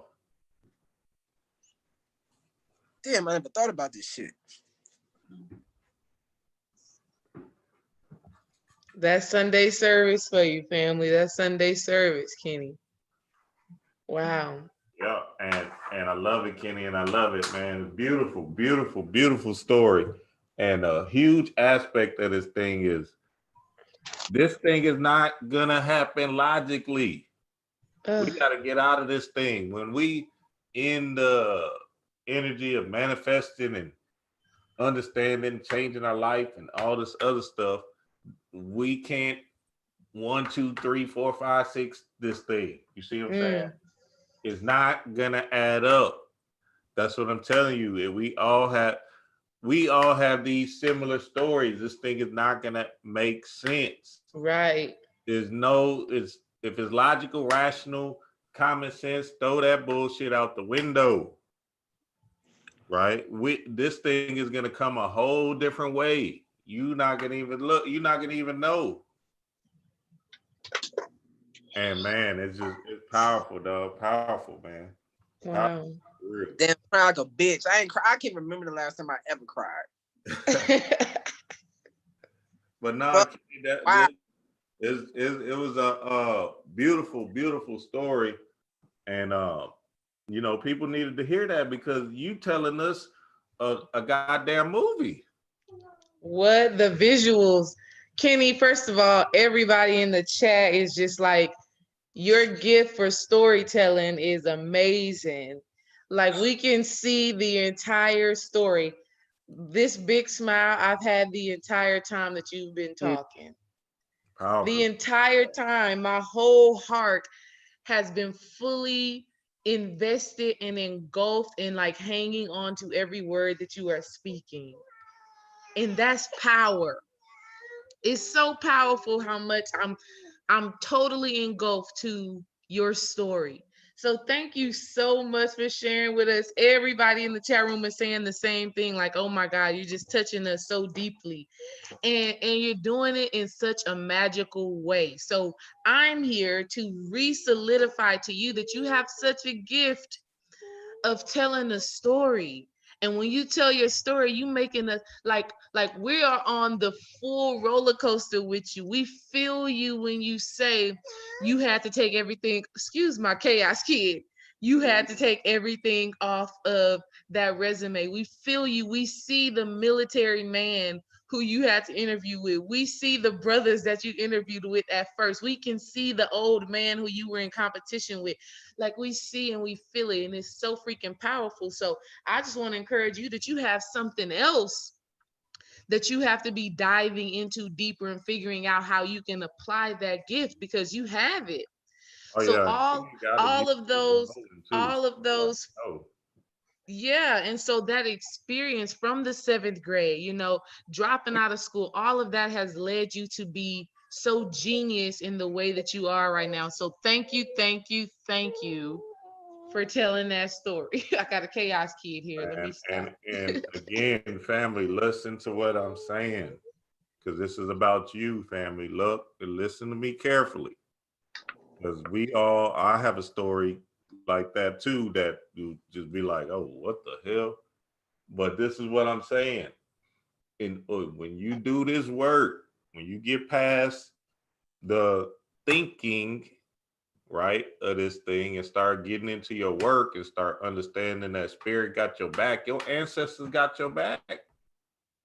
When you start getting into this in alignment with your higher self, right? With your ancestors, on the spirit side, and let this human do what it's supposed to do. Now you're gonna look up one day and be like, wow, this human thing is actually kind of fun, or whatever, right? Or man, I'm actually doing what I thought about doing, you know what I mean?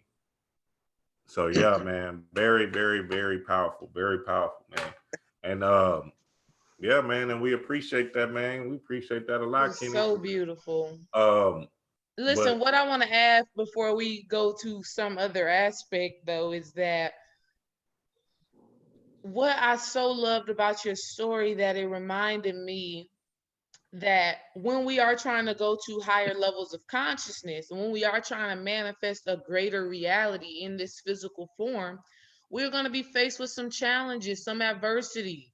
You know, Right. there are going to be roadblocks, hence the word breakthrough. There are going to be some things that you are going to have to break through in order for you to get to that next level. And if you're not willing to take yourself through that and fully trust, I'm just pointing out the important stuff that Kenny said.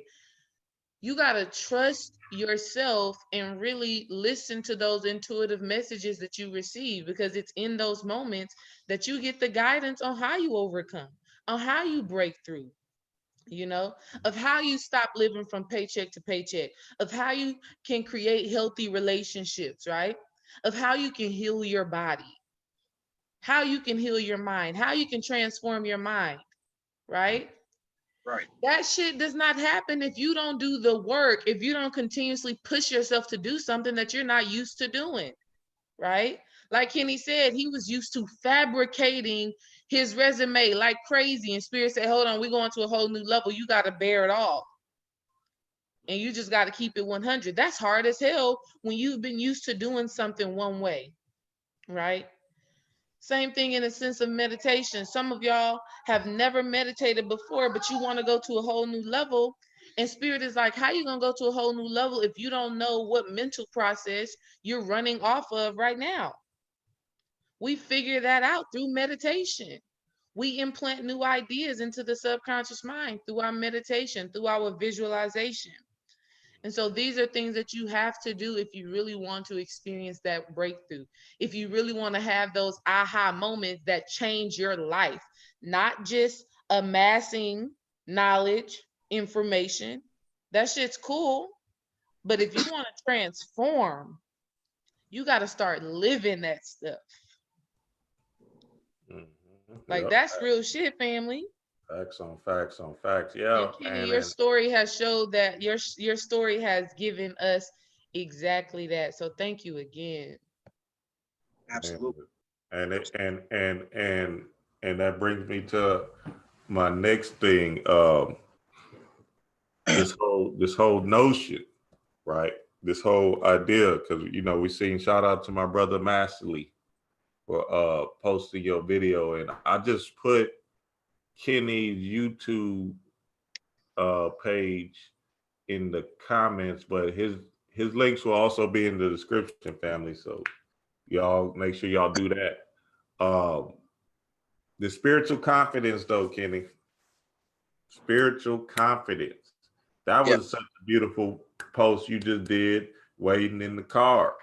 You already know what I mean. That shit was power right there. I'm like, damn, Kenny dropping this shit. Damn, I'm proud to be your classmate, nigga. Nah, you know what? Jump Chick was smart too in that class. I'm listening to her like, God damn, she already, you know what I mean? And that's just the testament of us, listening to Panic for so many years and then taking this class and then being like, oh, okay, well, blah, blah, blah, blah, blah. You see what I'm saying? Mm-hmm. So it's power. It's power in that. And the spiritual confidence thing, right? I love the analogy you did with the pimps because, they're confident in themselves, right? Right. They believe in themselves. They're the gumption, the power. Is it? Look, there's what's the dude? Pretty Dre. What's his name? Pretty Dre? No, it was Yeah, I know you're talking about. Yeah. Which one did he do? Gorgeous Dre.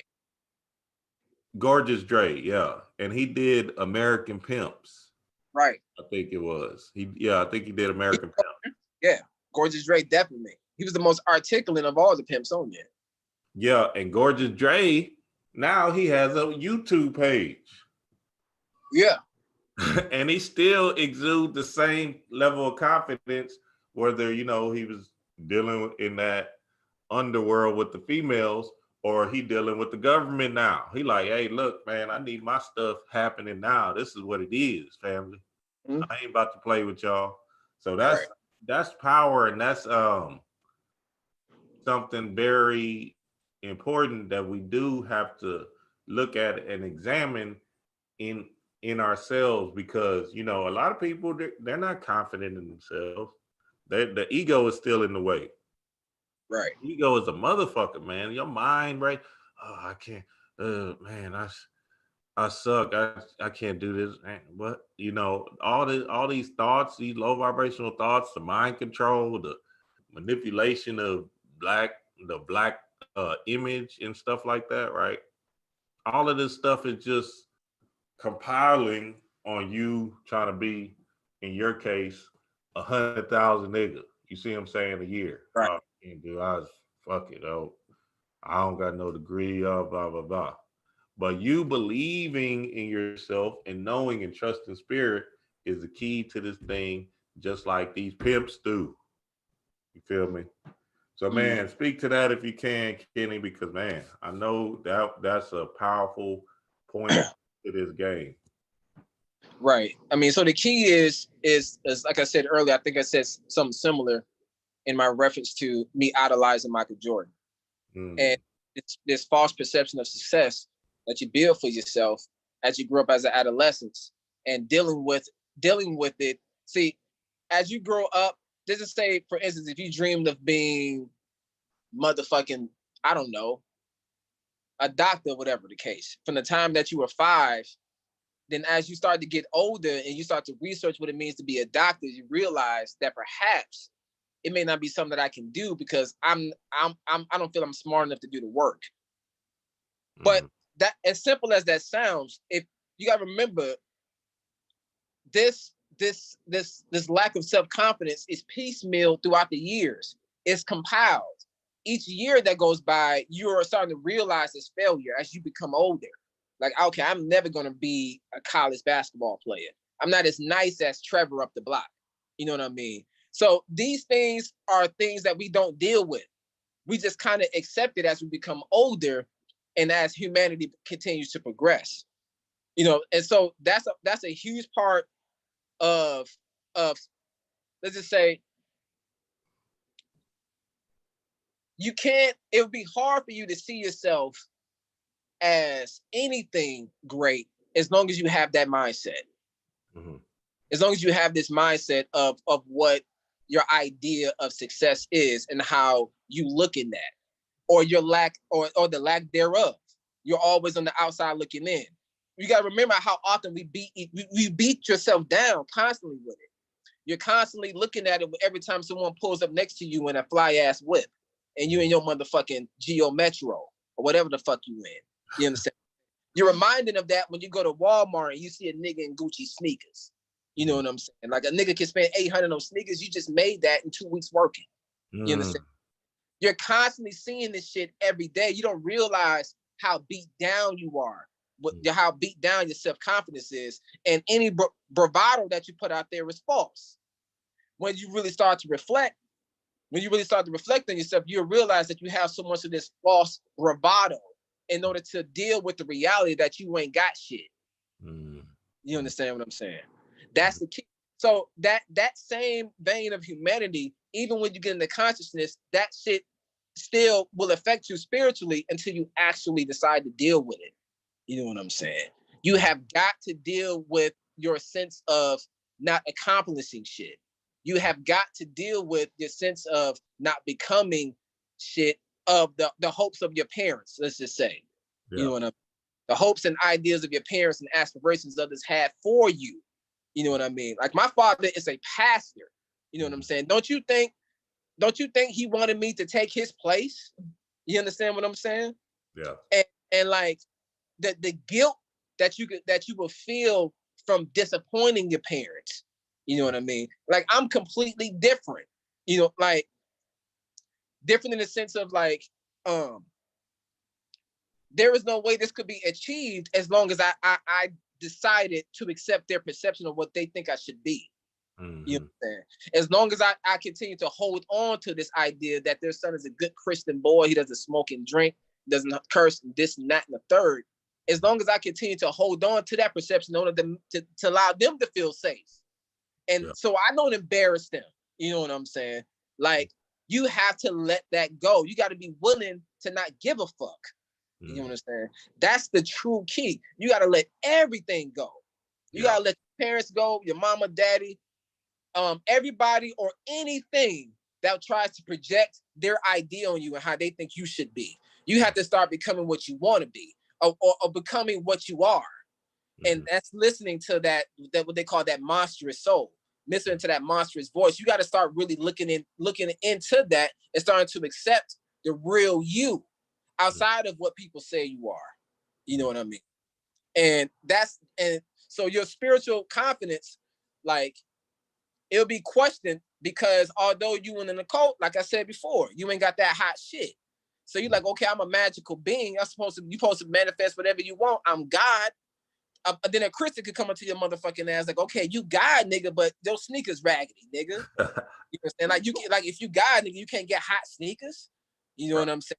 So that will fuck up your spiritual confidence when you begin to connect your spirituality to material shit.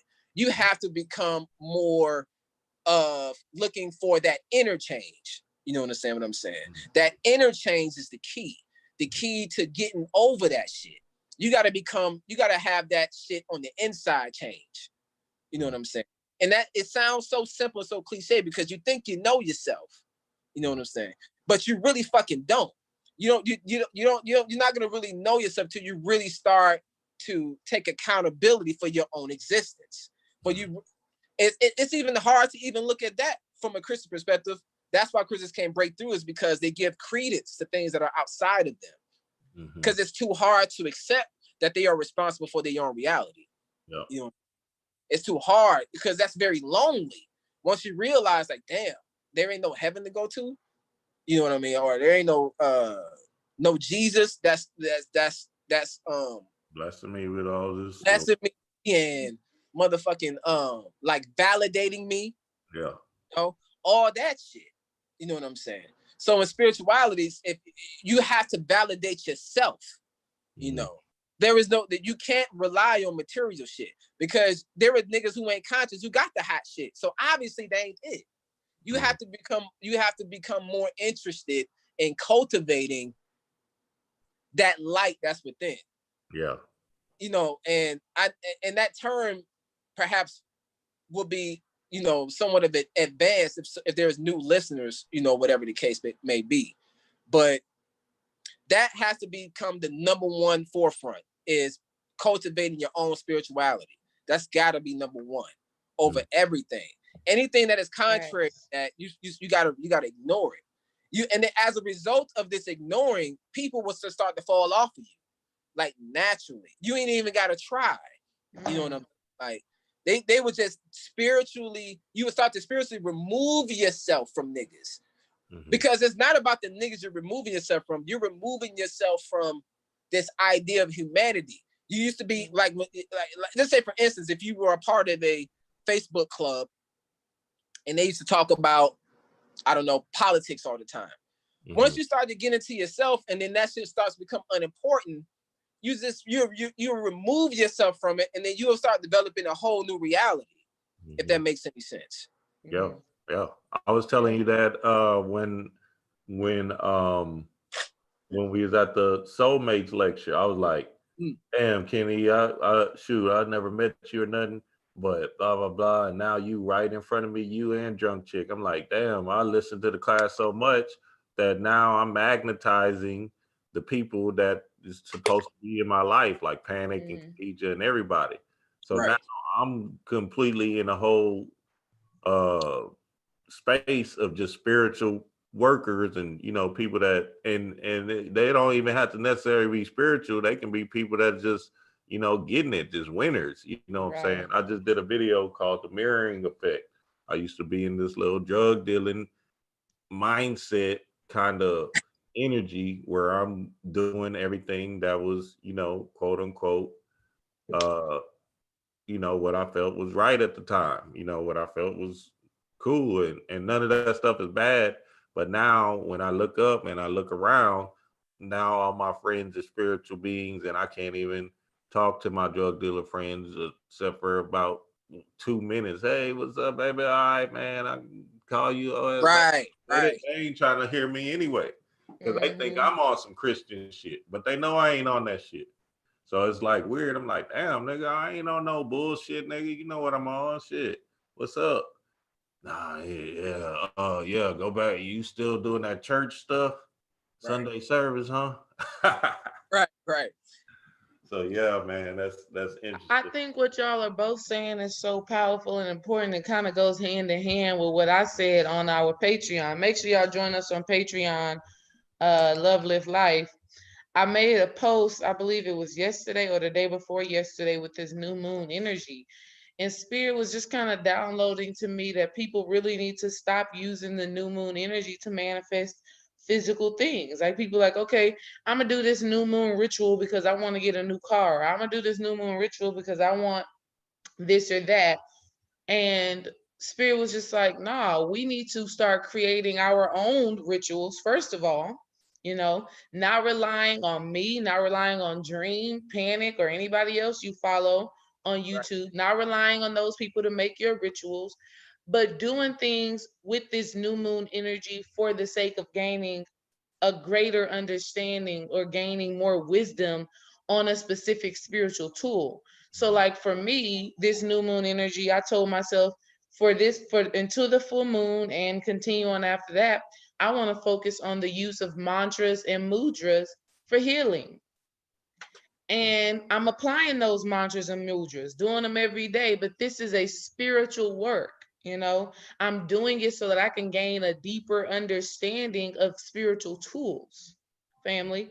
And so when you do things like that, this is how you manifest physical things. Mm-hmm.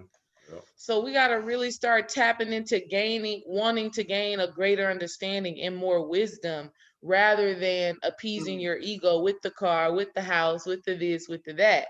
Because when you do the spiritual work, it's all going to fall into your lap anyways. Absolutely. Yeah. And I kind of remember, sister, you go by DRA. Dre, right? Yep. Okay. So when you had asked me what led up to the point of the first video, I'm now starting to, for the first time, kind of recollect, but kind of because I never thought about it. It's interesting that you asked. I've never thought about it. It just seemed like natural, like it was just on the video, making shit. It didn't really occur to me.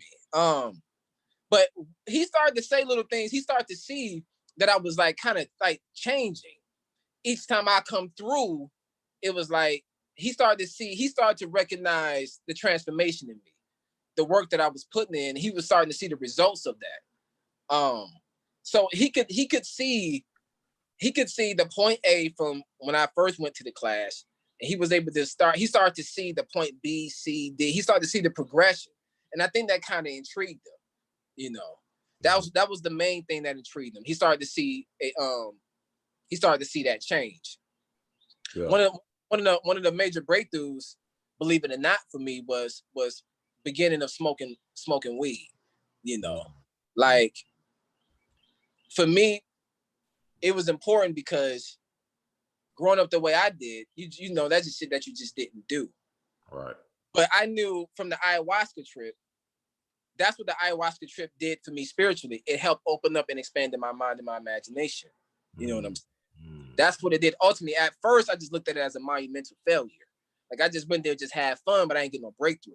But then when I reflected, I realized it allowed me to expand my imagination and be open to new ideas, something as simple as fucking weed. Now, weed, it wasn't about the weed more so than it was about just being more open-minded. Like, why are you so fucking rigid about smoking weed?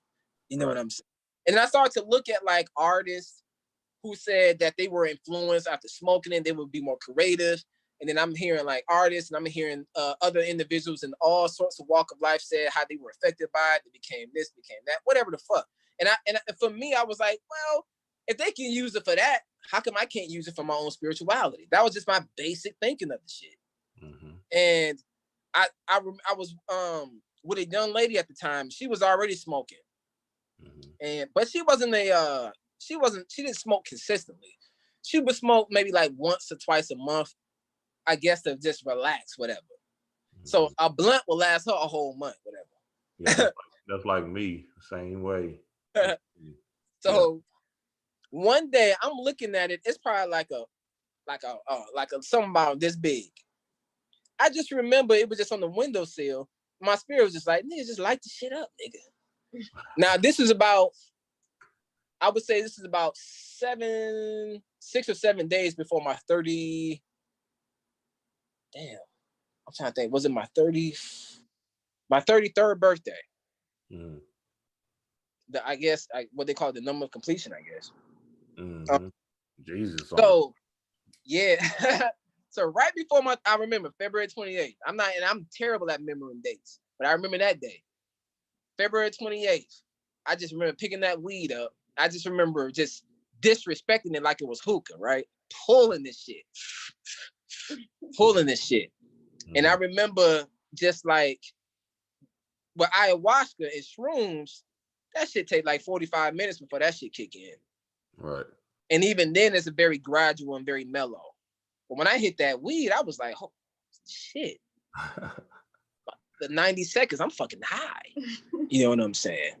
Now, initially, what I began to enjoy simply was just like the high of it all. I didn't expect to enjoy the shit naturally, you know, as much as I did. So it just became habitual. But this is what's interesting. When I started smoking weed, I went to Panics, you know, when he has a get together, whatever, which is every 5-6 months, whatever, every several months. I came back and I was smoking. I didn't realize that as a result of just smoking, that I became a different nigga. You know what I mean? Like he was having a conversation. He would ask me for a bit of information. And I was like I was like a human Google. I used to be able to just slap your ass with some information quick, statistics, whatever you needed, just out of my thoughts from something that I've researched. I remember him asking me some shit. I remember thinking like, I don't know, and him. I just remember him just looking at me, just crazy, like, oh, you don't know, Kenny? What the fuck? You don't know. I just remember like, yeah, I can't remember. You know what I mean? Like, what I don't remember none of that shit anymore. You know what I'm saying? And in the midst of that conversation, and I reflect on it, and I realized that I was creating a new mind. You know, I was beginning to put aside that old me, and I was actually creating a new me, unbeknownst to myself. That it was just a result of this work. You know what I mean? As I'm smoking, remember, I'm listening and reading shit every day.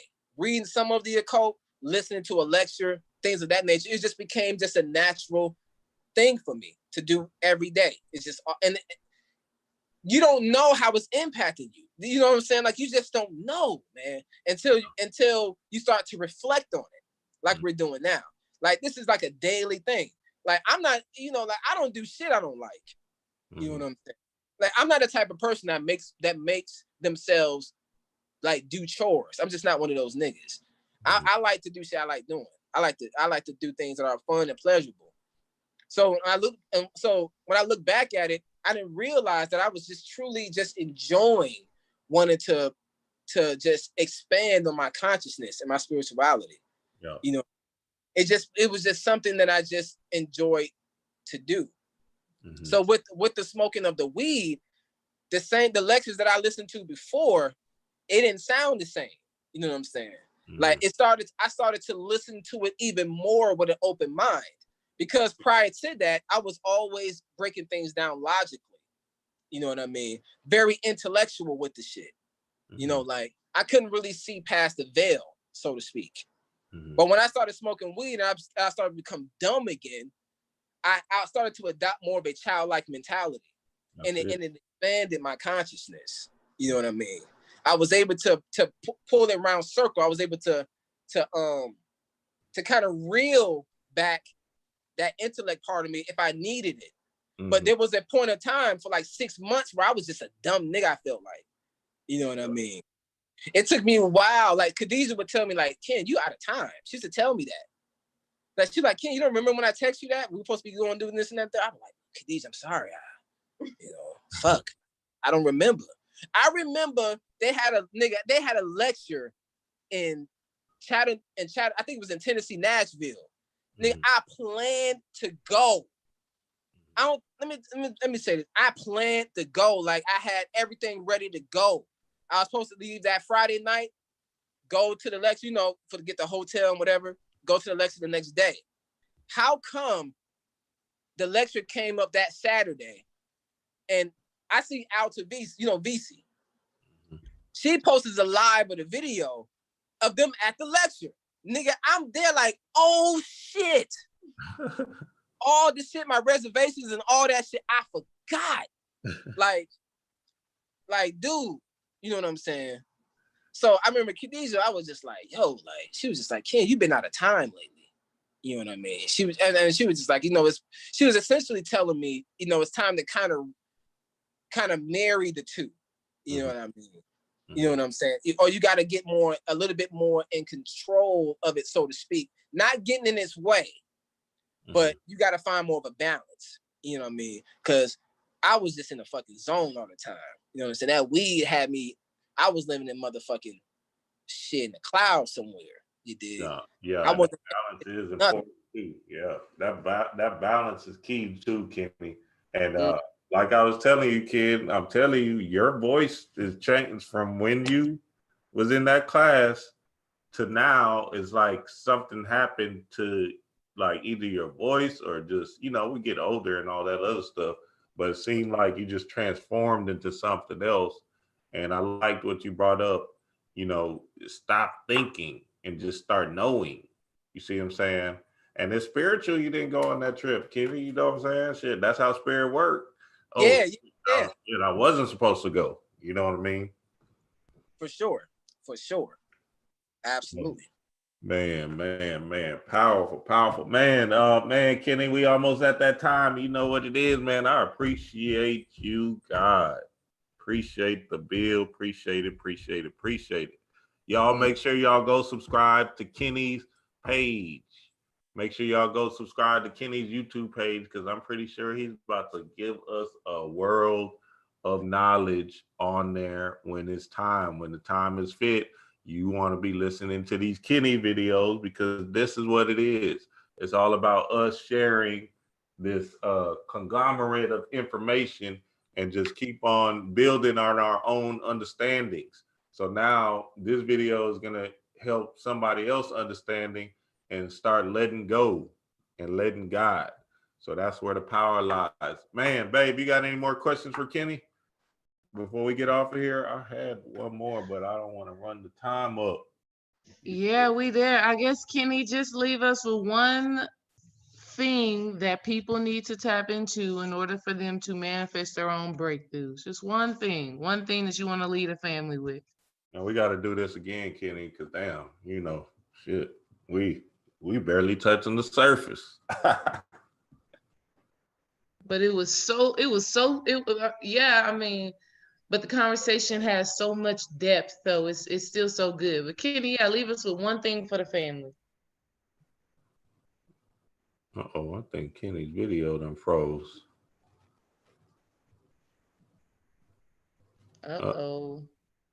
Ken, see, that's spirit, dog. I told you. His damn his battery probably died. See how spirit worked? He was like, hey, my battery died. Spirit said you're good. Spirit said you're good. Leave it there. Everybody received what they needed to receive. We are good to go. Man, and look, family, Kenny's links will be in the description. Man, powerful build. We appreciate the guy. We appreciate y'all, man. You know what it is, church. They turning on the rain and stuff out here. I'm trying to go outside and soak up this sun, but goddamn, they done turned on the rain in Houston. So I'm gonna have to call on Oya and get on her ass, because I ain't playing that. I need this sun real quick. But man, shout out to the guy Kenny. Shout out to y'all. Shout out to my queen. Y'all go subscribe to my queen's page if y'all haven't already. Patreon.com, Love Live Life. We doing some things on there. I'm about to drop a video on there right now talking about secrets of creative visualization. Y'all seen the thumbnail? That was the video we just did for the family. Okay, and that's a powerful build that we just did yesterday. So y'all want to stay tuned for that, because it got everything Kenny just said. Then I'll just put it in that video in condensed form, 30 minutes. You feel me? So shout out to the family, man. And anything else, babe, before we get up out of here? Nah, I think we're good. Stay on the lookout. I got a video coming out soon, spiritual and physical womb maintenance. That's coming out soon. Stay on the lookout. You need to join that next video, because I will be making the class live for all my evolving goddesses who want to join the womb alchemy class. It will be going live on that video, so stay tuned. Make sure you have that bell notification thing on. So of course be subscribed, but have that notification bell on as well, so that way you don't miss when myself or Dream are live. And that's it. Definitely. Like and share the video, family, and we'll see y'all next time. Peace. Church.